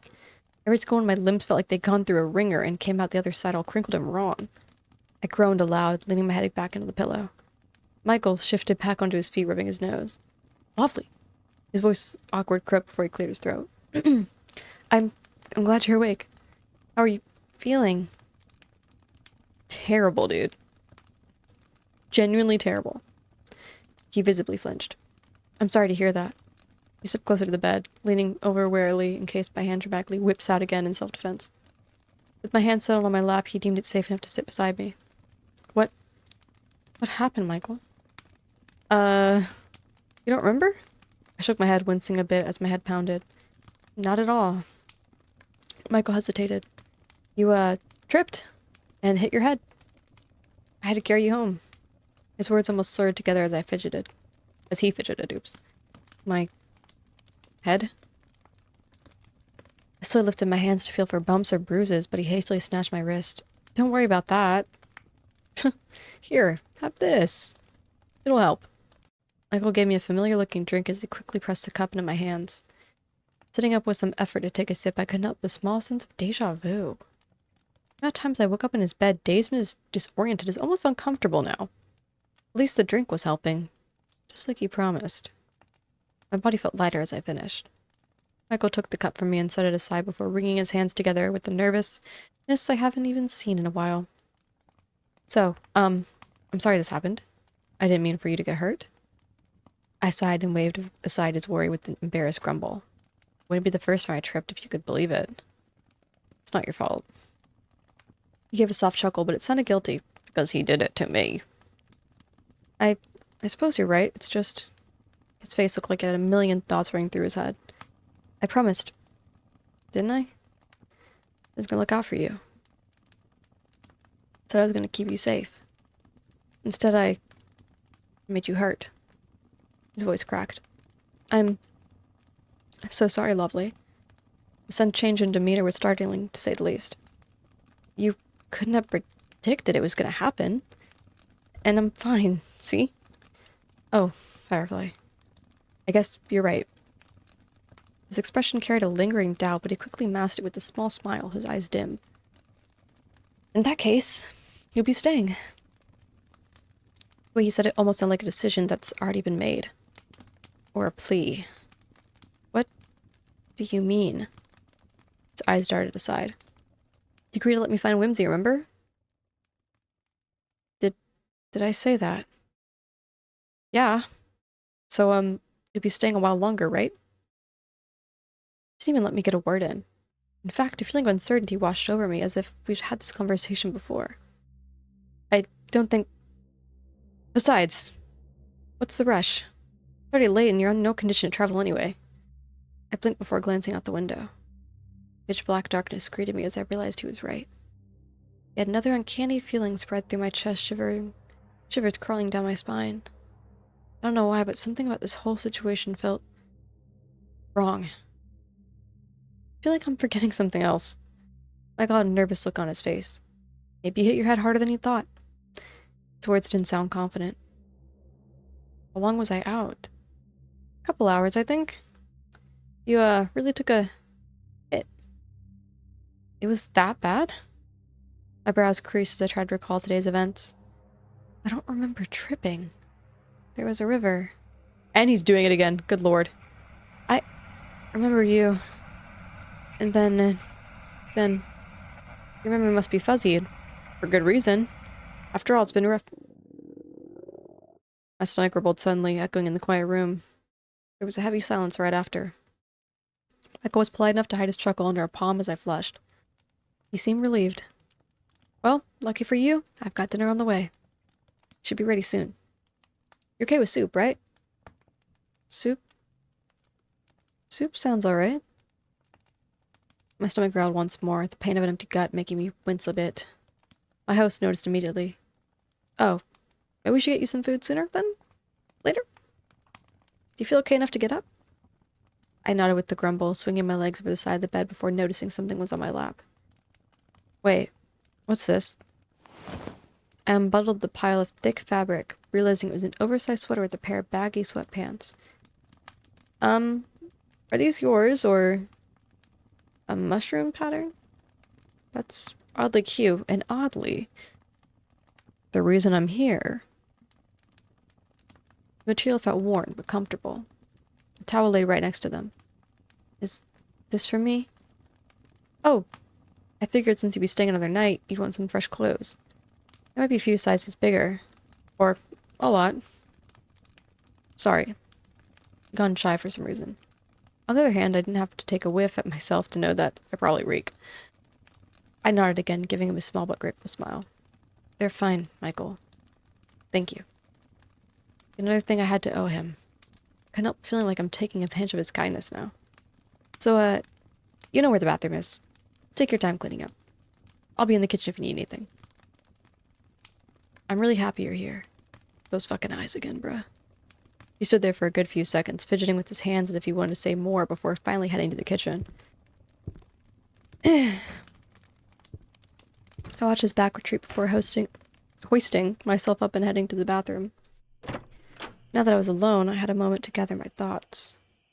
The nagging feeling was back, a prickling feeling across my skin raised goosebumps as if to tell me I shouldn't be here. Just couldn't place my finger on what. I should be careful. Yeah. I just couldn't shake the feeling that Michael was hiding something. He'd been a gracious host so far, but that didn't make him the most trustworthy either. There's definitely something I'm missing. My mind was wandering, even as I undressed and stepped under the shower. The icy chill water did nothing to distract me from my nerves. If anything, it elevated it. I was a shivering mess by the time I was done cleaning myself with whatever soap he had lying around. Once I dried myself, I inspected his clothes inside and out to see if there was anything off with them. It smelled like wet grass and burnt wood. Considering his lifestyle, it made sense for his clothes to have that sort of scent stuck to them, I suppose. Putting them on, I just reminded myself. It just reminded me how big and tall Michael was compared to me, at least. See, I have a theory that he stole that sweater off somebody that he, like, captured. He could have totally knitted it because all the knitting stuff, but, like, I don't know. Wet grass, burnt wood? I don't know. I don't know. I fidgeted and fiddled with the sleeves and waistband until I could somewhat move comfortably. There's no mirror in his bathroom, so I had to assume I looked like a walking potato sack. Better than nothing. Gathering my courage, I shook out my hands and straightened myself up before exiting towards the kitchen. A savory scent filled my nose. Michael did mention dinner was almost done. As I entered, I saw Michael by the stove, idly stirring something crimson in a pot and humming quietly to himself. His content smile widened as he saw me, his ears flickering. I tried not to look uneasy as he looked me up and down. How do they fit? They're alright. Much too big for me. He nodded, turning back to the pot. I can see that. Right. His smile faltered as he picked up on the weariness in my tone. Is everything alright? His eyes held a sense of worry, his shoulders tensing. I can get you something else to wear if you'd like. There's no need. He paused, hand gripping on the ladle tightly as he continued to hesitate. I can't speak. He continued to hesitate. Wobbly. There's another pause before his brows furrowed. I'm not an idiot. You don't trust me, do you? I think I fucked up. I flinched. Michael looked hurt as he sighed. So I'm right. His ears flicked by the sides of his head as he turned back towards the stove. Can I just know why? His eyes were sad as he stared at the pot, as if he'd been in this situation before. Thought I did everything right. I'm screwed. Truthfully, I didn't expect such a direct confrontation. There's a lump in my throat as my fists clenched at my sides. It's just, ugh. The kettle started whistling, but he was clearly ignoring it. I swallowed down my growing anxiety and decided to be upfront. I just didn't expect to be here again. It felt like the wrong thing to say when Michael's frown deepened. So you never wanted to be here. I didn't mean it like that. Then how else could you possibly mean it? Another deep sigh slipped out of him as he reached to lift the kettle off the stove, mumbling to himself. I was hoping he'd be different. What was I thinking? What'd you say? Nothing. Michael, His forlorn expression made my words feel thick on my tongue, forcing me to reluctantly swallow them back down. Any trace of suspicion I had faded and was replaced by a feeling of guilt. I'm sorry. I just thought I'd be home by now. I know. I'm sorry too. Great. Great. Great.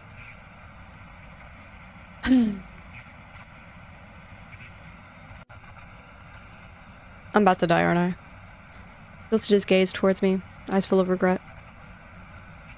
Just kill me, bro. But... Oh? Is it really so bad, Lovely? I know being lost in the woods with a man you don't know can be... scary. But I promise you're safe. The last thing I ever want you to be is scared. Trailed off. So just trust me, okay? Can you do that? Please? I swallowed and gave him a nod. My gut still rolled with suspicion every fiber of my being, wary of him to a certain extent. He seemed satisfied, though, eager to move on past the tension. Thank you. His mouth quivered at the edges, all four of his eyes squinting with the slightest bit of hope. Please let it be different for once. Good God. Never mind. I'm still alive. Okay. Why don't you take a seat, Firefly? I'll be right with you. He was already turning his back towards me to start preparing the tea. I don't know if I trust that. I slowly approached him. Hey, let me help this time. Michael started startled, surprised to see me beside him. Oh, sure. Could you get some bowls ready? We're having tomato soup. Oh, do you want some grilled cheese with yours, or would you prefer garlic bread? Garlic bread. Me forgetting he tried to almost kill me. Give me some garlic bread, that'll heal me. I trust him now, actually, you guys. That changed my tune real quick. I brushed past him, feeling his tail linger by my ankle as I grabbed the bowls and spoons from the bottom shelf. Imagine he just trips me. Start preparing the sides. The smell of toasted bread filling the kitchen and mingling with the soup. I took over preparing the tea. Finally, I ladled the soup from the pot into a larger bowl just as Michael finished flipping the last piece. You know, I'm kind of thinking at this point, it wouldn't be so bad to be here. If I get free garlic bread, I don't know, man. Might not be such a crazy thing. If he stops using his, influence on me. I am fine. Ooh, delicious. I want that actually so bad, it's not even funny, dude. Who drew that? Who drew that tomato soup? It looks delectable. Oh god. We settled in for a nice hot dinner. Regardless of how I felt about the tomato soup, Michael's turned out rich and creamy with an amazing balance of sour and sweet. The fragrant garlic bread added the perfect texture to the meal, practically melting in my mouth with every bite.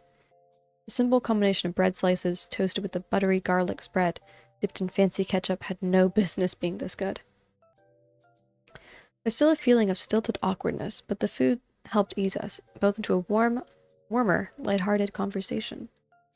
I didn't realize how hungry I was until I refilled my bowl, Michael watching me with his chin propped in his hand.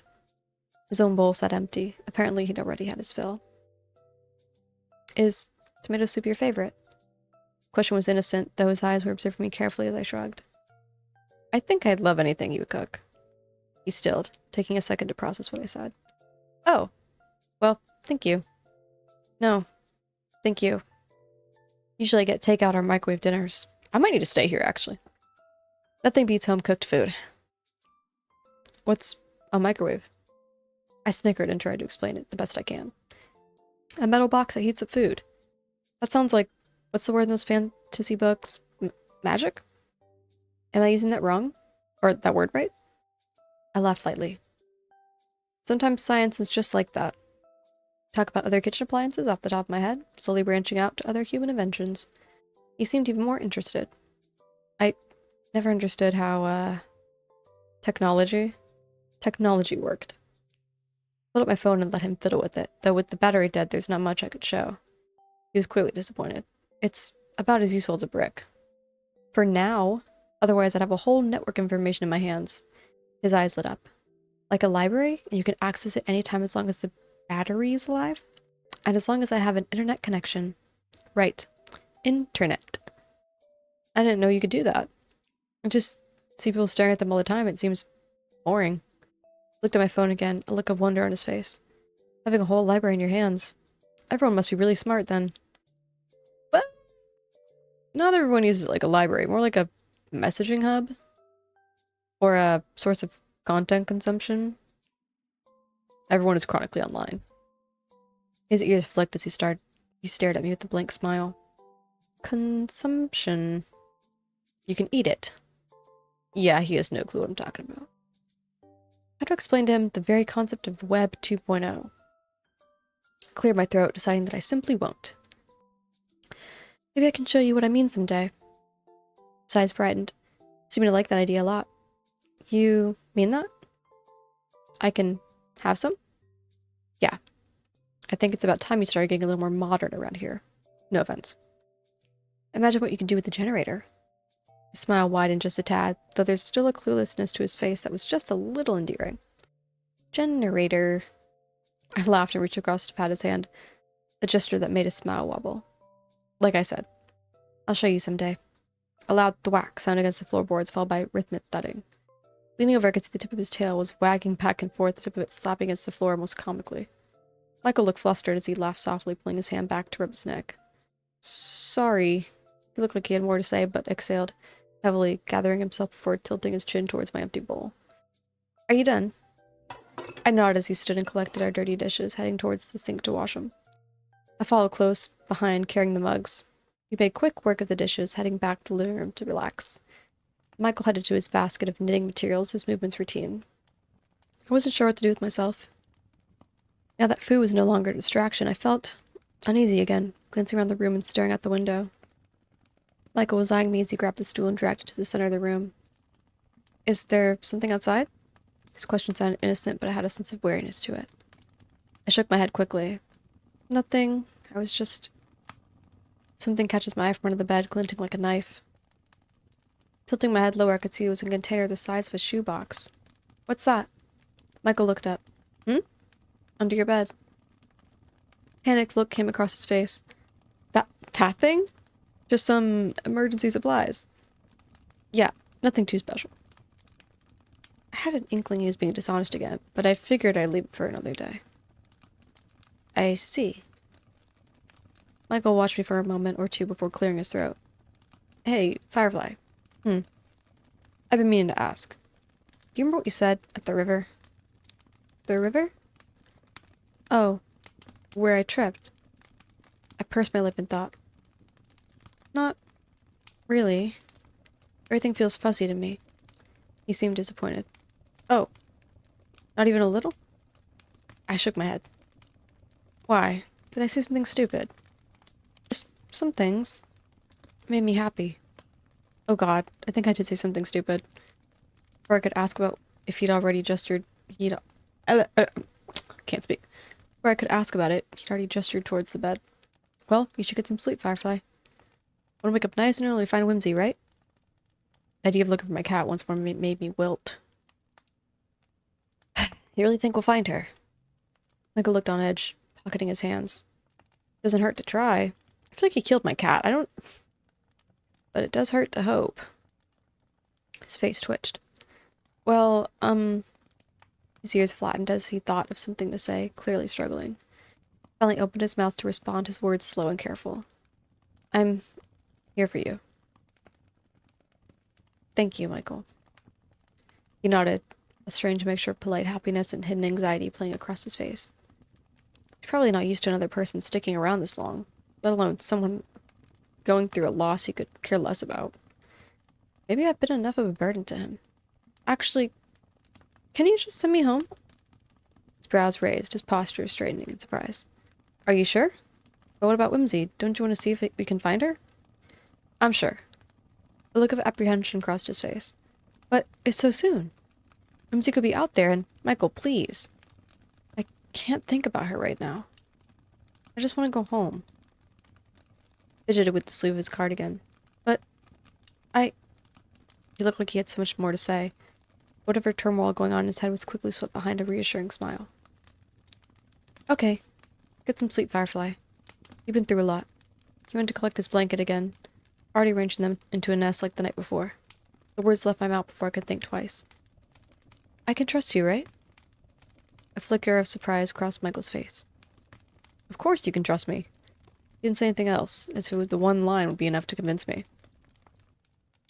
And honestly, it was too late to start an interrogation that's only going to end up in me feeling guilty for upsetting him.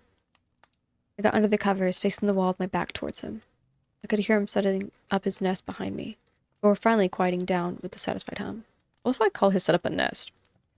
I closed my eyes. He gonna be right there. You gonna be right there, buddy. The last thing I heard was the gentle crackling of the fireplace, accompanied by Michael's knitting needles clicking away in the dark. Does he sleep? Like ever?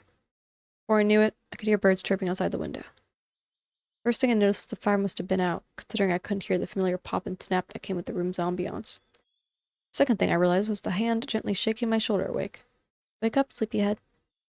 I stirred, yawning as I sat up in bed. Michael beamed, hand still on my shoulder. There you are. Had a good sleep? I mumbled incoherently. My smile widened to a grin as I blinked myself out of my woozy state. If I didn't know any better, he seemed to enjoy waking me up in the morning just to see my disgruntled expression. Breakfast is ready. Wash up and meet me in the kitchen, all right? Give me a second. I took that as my assent, humming his response. Suddenly his hands reached up to ruffle my hair, messing up my bed head further. This guy. Hey. He merely laughed at my indignant squawk, before reminding me once more to get up, his steps already thudding towards the kitchen. Recovering after a moment, I stared at the wall and pondered my situation for a second as I made my way to the bathroom. This was the third day since I've left my house. I'm missing work, missing my cat, and missing my sense of direction. I gotta get back to my life. Today. Quietly reminding myself of my goal, I padded to the bathroom, freshening up and joining him in the kitchen. Michael was already seated, cutting into some pancakes. His smile was bright as I entered into the kitchen, his tail flicking closer to my seat as I sat down. A similar stack of mouth-watering pancakes placed across him, waiting for me to dig in. Though I couldn't bring myself to muster up an appetite with so many thoughts filling my head, he seemed to notice the look on my face, laughing nervously. You look serious. Something on your mind, Firefly? Picked up my fork, twiddling with it. I'm just worried about getting home. Michael faltered as he lifted a piece to my mouth. Oh, you're still thinking about that? He seemed annoyed, which was a first. Of course. I've been gone for 3 days. People probably think I've gone missing. His gaze lowered, almost grumbling. Is that so bad? What? Yeah, it's bad. Why do you sound like you don't even care? Michael frowned, looking up at me now. Why do you sound like you're desperate to leave? What? That's all you ever think about it. I can't. I'm scared. That's all you ever think about. Are you not happy here? Is it not enough? I sighed, rubbing my fingers over my eyes. I can visit you on the weekends, okay? I got work, though. I got a 9 to 5, dude. And my cat may be dead. Michael, we've gone over this. I've said it once and I'll say it again. You've done so much for me already. And I can't keep pretending everything's okay here. I want to go home. I need to go home. He sucked in a deep breath, grunting something indecipherable under his breath. I only wanted to. He seemed to be battling himself before he finally sighed. I'm sorry. You're right. Of course you're right. His tone seemed genuine, even if the hurt in his eyes was clear as day. I'll send you back today. I narrowed my eyes. I mean it this time. I promise. He held his hand over his chest. I swear on my heart. I don't trust you. I don't trust you. But I'm gonna... I mean, how could I not trust him? Okay, that's not what I meant, but like... He was my last hope. Okay? Pause for a moment before adding quickly. Thank you. He nodded and went back to eating, watching me expectantly as he took a timid bite. It was a moment before he swallowed and spoke again. Can you promise me something?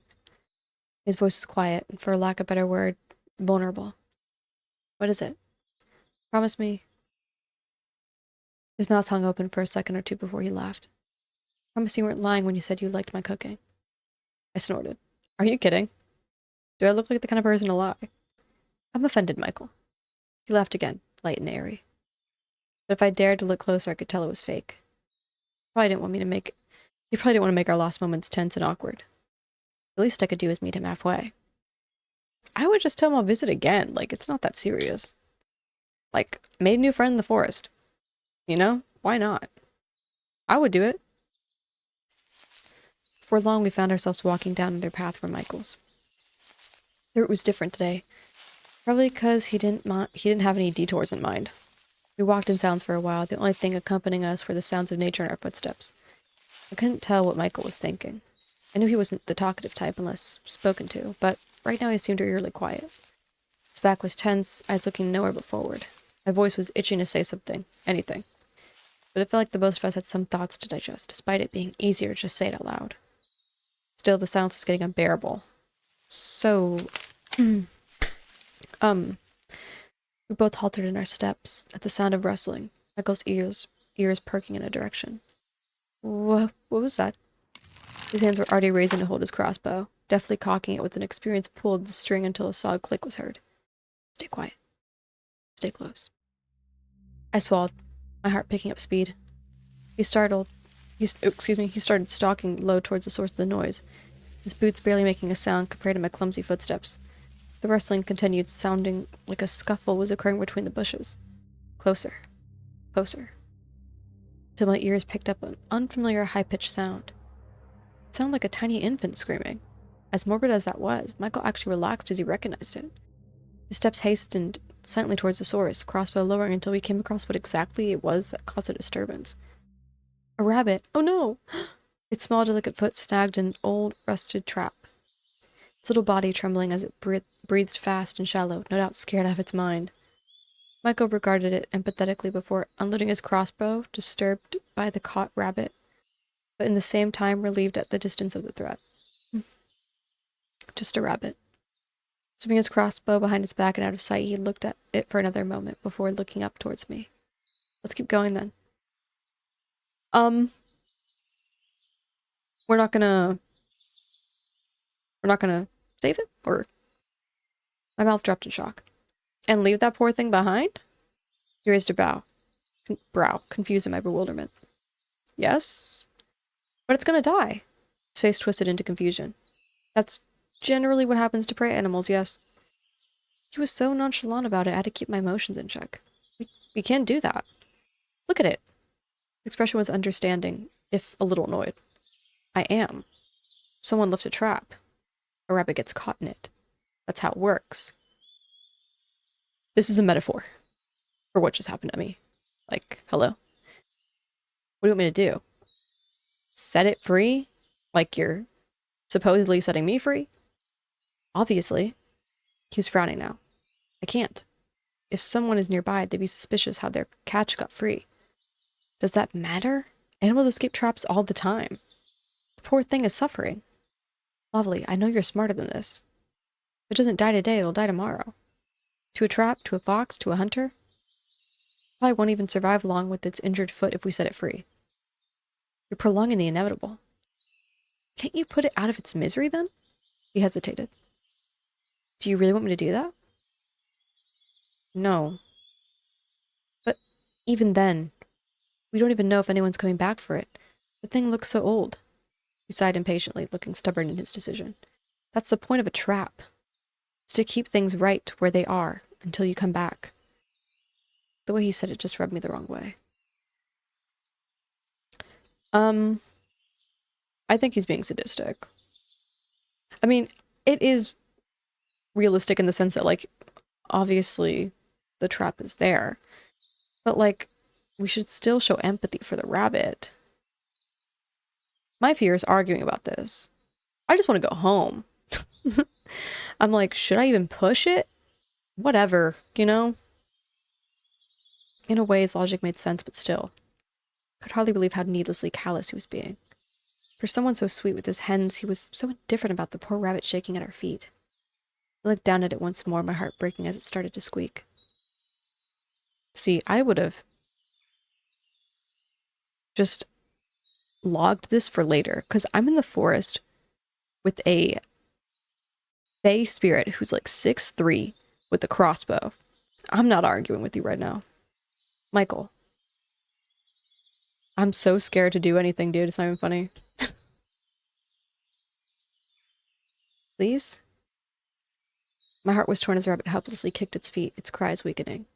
For a moment, I imagined Whimsy being caught in a trap, just like this one, left to starve and die when someone could have been there to help her. No, we can't leave it like this. Please, Michael. His harsh gaze started to soften at my plea. Does it matter that much to you, Firefly? I nodded quickly without hesitation. Please. It'll be the last time I'll ever ask for anything.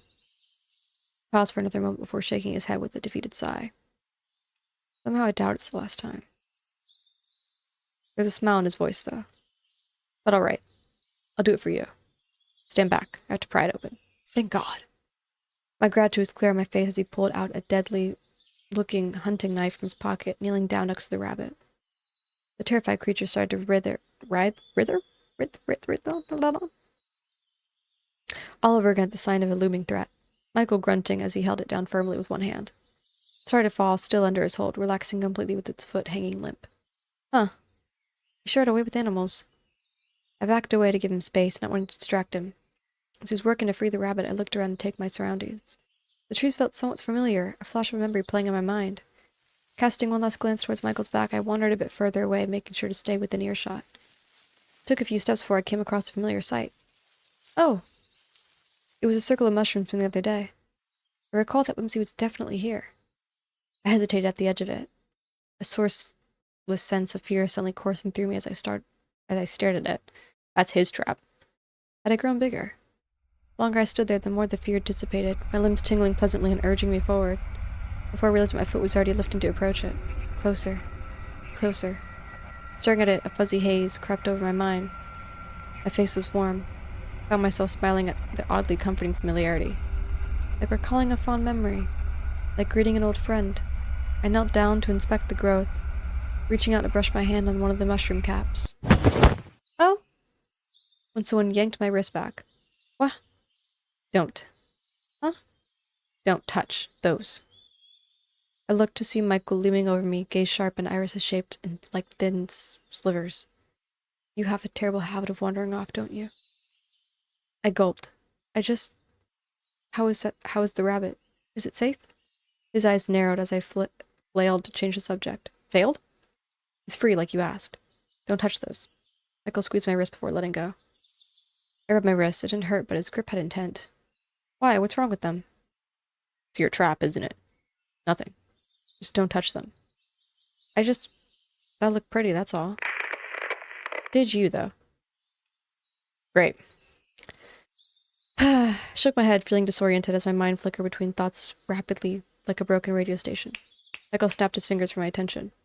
Look at me, Firefly. His voice was snippy and irritated. Uh-huh.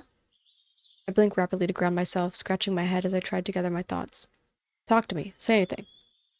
Some people think they're magic. Yeah, it's a pretty common belief with mushroom rings, isn't it? I hung on to the thought. Keep going. Like, related to fae folk, you know? That's why they're called fairy rings, or a fairy circle. Michael squinted before easing, his demeanor just a little tense compared to before. They do look like they could summon a portal at any moment and whisk you away. I looked over at Michael, expecting him to look amused. Instead, he was glaring down at the ground, as if mushrooms were the most vile thing he'd ever seen. No, it's more than an invasive species than anything else. I followed his gaze towards the harmless circle of fungus. They are? Should we do something about it? He blinked as if coming out of a daze. No. Sorry, just a thought that slipped out. Pinched his nose bridge, a normally soft voice, a tired grumble. His normally soft voice, excuse me. Normally I leave them alone to do their business, but having you here... Anyways, just don't touch it, okay?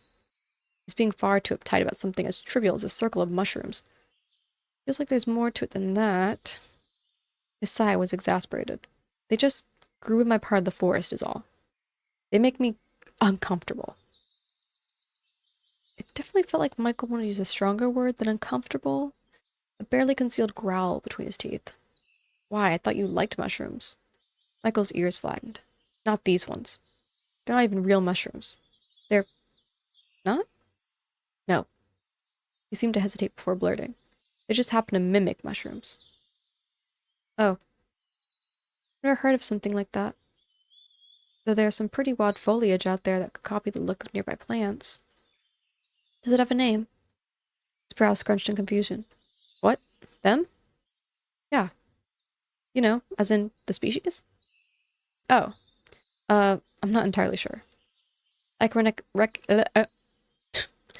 can recognize them by sight, though, so just stick with me when we're out in the woods, okay? I really don't want you anywhere near them. Alright, if you say so. Just don't get how they can be invasive is all. Consider it invasive when they come on my property. You're really getting this angry over cute mushrooms. I'm gonna be honest, you're acting really weird about it, Michael. He's getting more agitated the longer we stood there, hands clenching into tight fists. Lovely, I know I ask a lot from you. Please just leave them alone, okay? Can I just drop it? Like, actually? Respectfully, can I just drop it? Why? There's something you're not telling.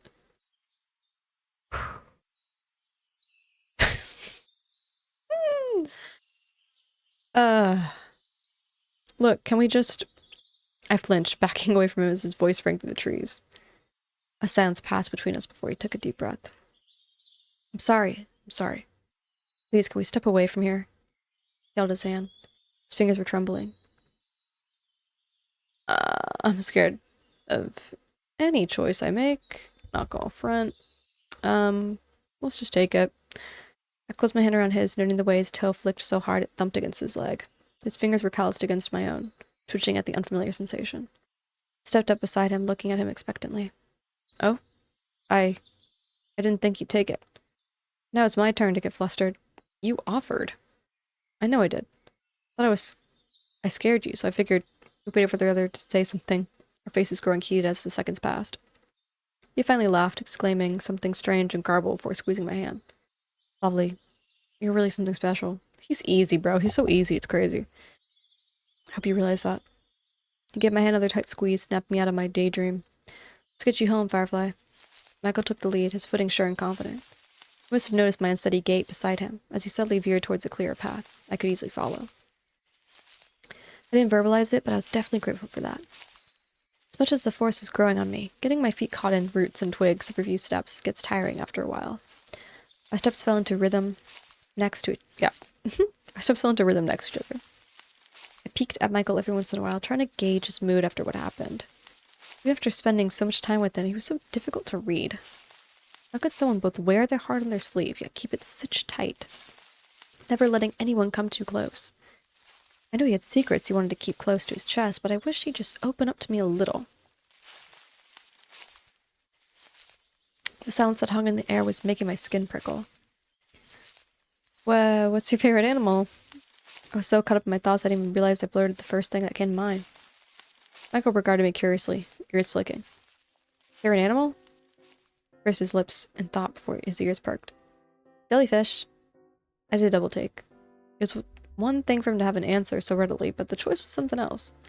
White jellyfish. I thought it'd be, I don't know, a bird or something. He shrugged. They're pretty to look at least from pictures I've seen. Plus, I kind of relate to them. He said that without zero hesitation. How exactly do you relate to jellyfish? His expression faltered, as if deciding on the right way he could explain his answer. Let's just say I have something in common. This guy. The jellyfish? Well, one jellyfish. The most poisonous jellyfish. In what way? They're that, restart. In what way? That they're pretty to look at? A strange noise slipped past his throat. No. You wouldn't get it. Try me. No. I groaned like a dying whale in exasperation, shoulders slumped like I had a back problem. He's not going to elaborate anymore, is he? Probably spotted the vein growing on my forehead as he snickered. Relax, Firefly. You're going to faint on the spot if you think any harder. If you're allowed to get upset about mushrooms, I'm allowed to get upset about jellyfish. His smile dropped for a second before his cheeky grin returned. Touché? Question mark? Or just touch? Touch? Touch what? You know, touch. I stared at him, his happy grin shifting into a confused frown. You know, touch, when, it's like saying you're right. You mean touché? You mean touché, buddy? He smiled innocently. Yeah, this may be the death of me. I believe it. He laughed at my screwed up grimace, waving a hand hastily. What about you? What's your favorite animal? Cats, genuinely. He snorted, a fond smile on his lips. You know what? I don't even know why I bothered asking. Of course it's cats. What's that supposed to mean? Give me a look. You know what I mean. Do I? Okay, yeah, I know what you mean. Pretty much giggled in response. We continued with idle chatter after that. I don't even know how much time had passed as the trees slowly thinned out and the sounds of nature muffling as the canopy started to grow scarce. Suddenly I heard the soft yet familiar rumble of a car in the distance. I almost didn't pick up on it, fully immersed in whatever Michael was rambling about. Something something about life cycle of a topsy-turvy dorny or whatever it was he called it. Oh, they really walked that far already? I left Michael's side and rushed forward. He made a sound of surprise, but followed suit. I neared the edge of the forest just as another car drove past. I recognized my street instantly. Breaking into a light jog, I almost missed Michael calling for my name as I ran down the road. There! My house was visible from where I stood by the street.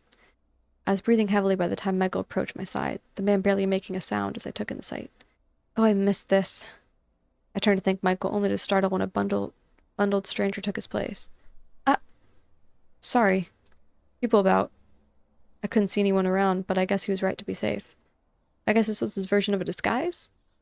If I were to pass him on the street, I don't think I would have bothered to look twice. I mean, I'd want to say thank you to your face, but I'll settle for this, I guess. His chuckle was muffled underneath the scarf. Pulled it down so he could speak properly. Did I scare you? I got distracted. Michael's eyes squinted from where I could see them. And I wonder how you don't get lost every 20 steps. Hey. He left at my offended tone. You better not go back in there, got it? I'm not always going to be around to find you. Who says I need you around to find me? Almost instantly his eyes hardened under his sunglasses. I'm serious. Don't go wandering these woods again. Or I might have to start taking drastic measures just to make sure you stay put right where you are. I sputtered indignantly. I'll wander where I please. Sure. Looked over my shoulder towards my house. So that's where you live, huh? Looks cozy. I wasn't sure if he was being genuine, considering he lived in the wooden back ends in the middle of nowhere. Suddenly I perked up with a thought. Do you want to come by? His eyes darted towards me, shock evident on his face. Me? To your home? I nodded. He froze completely. For a second I thought he stopped breathing. I don't know if I shouldn't be inviting Faye into the house, but... I'd love to. Oh shit! Sudden parking and a shout startled us both, my body jerking forward as his arms yanked me close. I heard a soft rustle as his sunglasses fell to the ground from the sudden motion. His hastily worn beanie shaken off his head. Looking up, it was just my neighbor calling out to their dog. Oh! Looks like Vita's back from college. I paused, feeling his grip tighten. I looked down at his hand on my shoulder before glancing up at him. Michael? He snapped back to the present, his hand releasing me quickly. Sorry. He looked towards my neighbor and their dog for a moment before turning back to me. I don't think it's a good idea for me to go with you. I don't want to be seen. I deflated just a little. But you have your disguise, don't you? Shook his head insistently. I can't risk it. It's better this way. Spoke with a finality that was starting to become familiar. He wasn't willing? Fine. At least I was. Before he could pick up his accessories, I gently grabbed his wrist. Then can I come visit you instead? What? I huffed impatiently. If you won't come to mine, then I'll go to yours. Once again, he was rendered speechless. Why would you ever want to see me again? At this point, I was starting to look and sound peeved. For all his good traits, the constant need to build his walls high around me was starting to get annoying. I folded my arms, looking stern. His eyes widened as if in preparation, ears flattened like a cat in the middle of scolding. Michael, can you just accept the fact that maybe I enjoy your company and wouldn't mind more? I'm sorry, nobody's ever... But you want to go home so badly. Oh, this man is helpless. Yes, of course I do. But that doesn't mean I'm going to forget about you completely. Besides, I promised I'd show you what phones could do, didn't I? Just based on the fact that there's probably not much I can show when there's no data in the woods. I'm sure he'd be enthralled by whatever dinky mobile game I've installed at the time. The point was, I just wanted to see him again. That means I get to see you again. Picked up on the eager tone in his voice, realizing he wished for the same sentiment. Yeah? I want to. His voice warbled for a second. Firefly. Cleared his throat, laughing to himself. Lovely. You can't imagine how much that means to me. A lot. It means a lot. More than you know. I nodded, a giddy smile creeping onto my face. How's next weekend? He tilted his head. That's 7 sundowns from now? 5. His smile widened, eyes squinting in absolute delight. Okay, I'll meet you here then. I smiled at him, figuring this was goodbye. Send that quick save. I'm giving him a hug. We've been through a lot. Against my better judgment. Bye, friend. I didn't think twice, arms spreading and wrapping around him before he could react. Michael froze from head to toe, inhaling sharply as his shoulders tense. For a second I thought I triggered a fight or flight or freeze response, Took a few seconds before he shifted to reciprocate, lightly placing his hand on the small of my back in a loose hold. Fingertips splayed awkwardly along my spine, and he's purring. Cool. He seemed to gain confidence as he wrapped his arms around me properly, a shaky sigh leaving his body as he relaxed. A faint rhythmic rumble emitted from his chest, my eyes widening at the strange feeling. Was he purring? I knew I'd heard that sound before, but he was definitely purring. I didn't have time to dwell on it for long. His grip was getting tighter. Oh. Oh nah, have I made a mistake? God forbid I hug. I should have just given him a handshake. Tighter. I was about to sputter out a gentle protest when another car passing by made him jump and release me. I had to step away to catch my breath after the squeeze. His arms dropped to his side with a blank stare in my direction. Oh! Out of the corner of my eye, I could see his hands clenching tightly as holding himself back. I looked up at him, expecting him to say something first. Instead, he just stared at me like I grew a third eye. I quickly cleared my throat, cheeks starting to burn. Anyways, I gave him one last punch to the shoulder.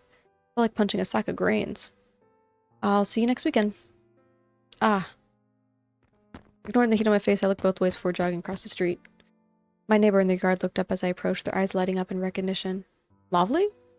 In their hands, fidgeting with the frisbee in their hand as they approached, their ever-loyal Leica following close behind. I was wondering where you'd been. I dropped by to give you some cake over the weekend, but you weren't home, and you didn't answer the phone, and your packages were piling up at the door, and... I held my hands up in a placating gesture. Vida, I'm fine. At our feet, is it Leica or Leica? I want to say Leica, was dutifully pawing at their elbow to calm them down. Their mouth stopped midway, through another sentence, blinking rapidly. Ah, sorry. They reached down to pat Leica's head, significantly calmer as they asked me again. Where were you? Where have you been? I was, visiting a friend. For a digital detox. Off the grid and all that. They blinked slowly, nodding. Oh, that sounds... exciting. By the tone of their voice, they didn't mean that at all. Oh, what about Whimsy? Did you manage to find her? My mood instantly dropped. No. That's why I went away in the first place, you could say. Took a few seconds for Vida to understand what I meant. Oh, I'm sorry. It's fine. They strained, a flash of empathy in their face before they smiled. Well, Like and I are around for the semester break, if you need anything. We should do a movie night. Maybe that'll lift your spirits? I found this really good one I think you'd like. I did some research, and I feel like it's right up your alley. Like and I could take a quick drive to the store just so you could let us know when you're up for it. I could get your favorite snacks and stuff. I could give a happy bark at the familiar word. A fond smile crooked at my lips. Thank you, Vida. I'll bring the orange soda. Their expression lit up happily. Take care. I bid them both goodbye to walk up my driveway. Once I got to my door, I had an urge to turn around one last time. I was surprised to see Michael sitting by the forest edge, shut out by the trees. Our eyes made contact, his own a fierce, piercing yellow shining against the shade. I gave him a big wave. It took a moment, but he waved back. Smiling to myself, I unlocked the front door and let myself inside. It was surreal standing in my doorway again. I felt like Alice, who just woke up at the end of the book, feeling like I dreamed of Wonderland. I tossed my keys in my backpack by the hall carelessly before plugging my phone to the charger. I dreaded playing catch-up with the people who might have tried to reach me during my absence. Work, family, friends. I groaned aloud, flopping onto the living room couch. Luckily, no one called the cops. Ah, well. At least I had this weekend to look forward to. Wow. We did it. We did it, you guys.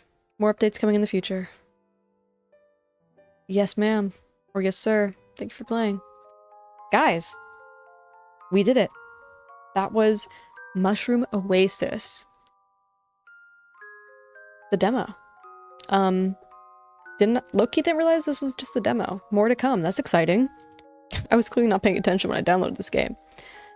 What do y'all think? I heard there's a multitude of bad endings, and I was kind of fearful that I was about to die plenty of times. But this was a really thrilling demo. I was very involved in the story the entire time. Hope you guys were too. I think the character of Michael, this fae creature in the forest, I feel like we've already sort of binded ourselves to that, to his faeness, if you will. When we ate food the first time, I feel like it was over for us, so yes, I'm looking forward to see what's next. I feel like my brain hurts from trying to survive and make the right decisions, but let me guys know what you think. Again, try the demo for yourself. This is a really fun game. I love the story, the narrative, the twists and turns. I think I never knew what to expect at any point. And the added sort of detail of Michael kind of taking over the game at times and like speaking over me or the character, you know, and pushing the narrative. I thought that was really fun and interesting. Again, not a new sort of thing, but given the context, I thought it was a really neat element to the story. Other than that, thank you guys so much for joining me. Leave a comment, like, and subscribe. And I hope to see you guys in the next one. Bye.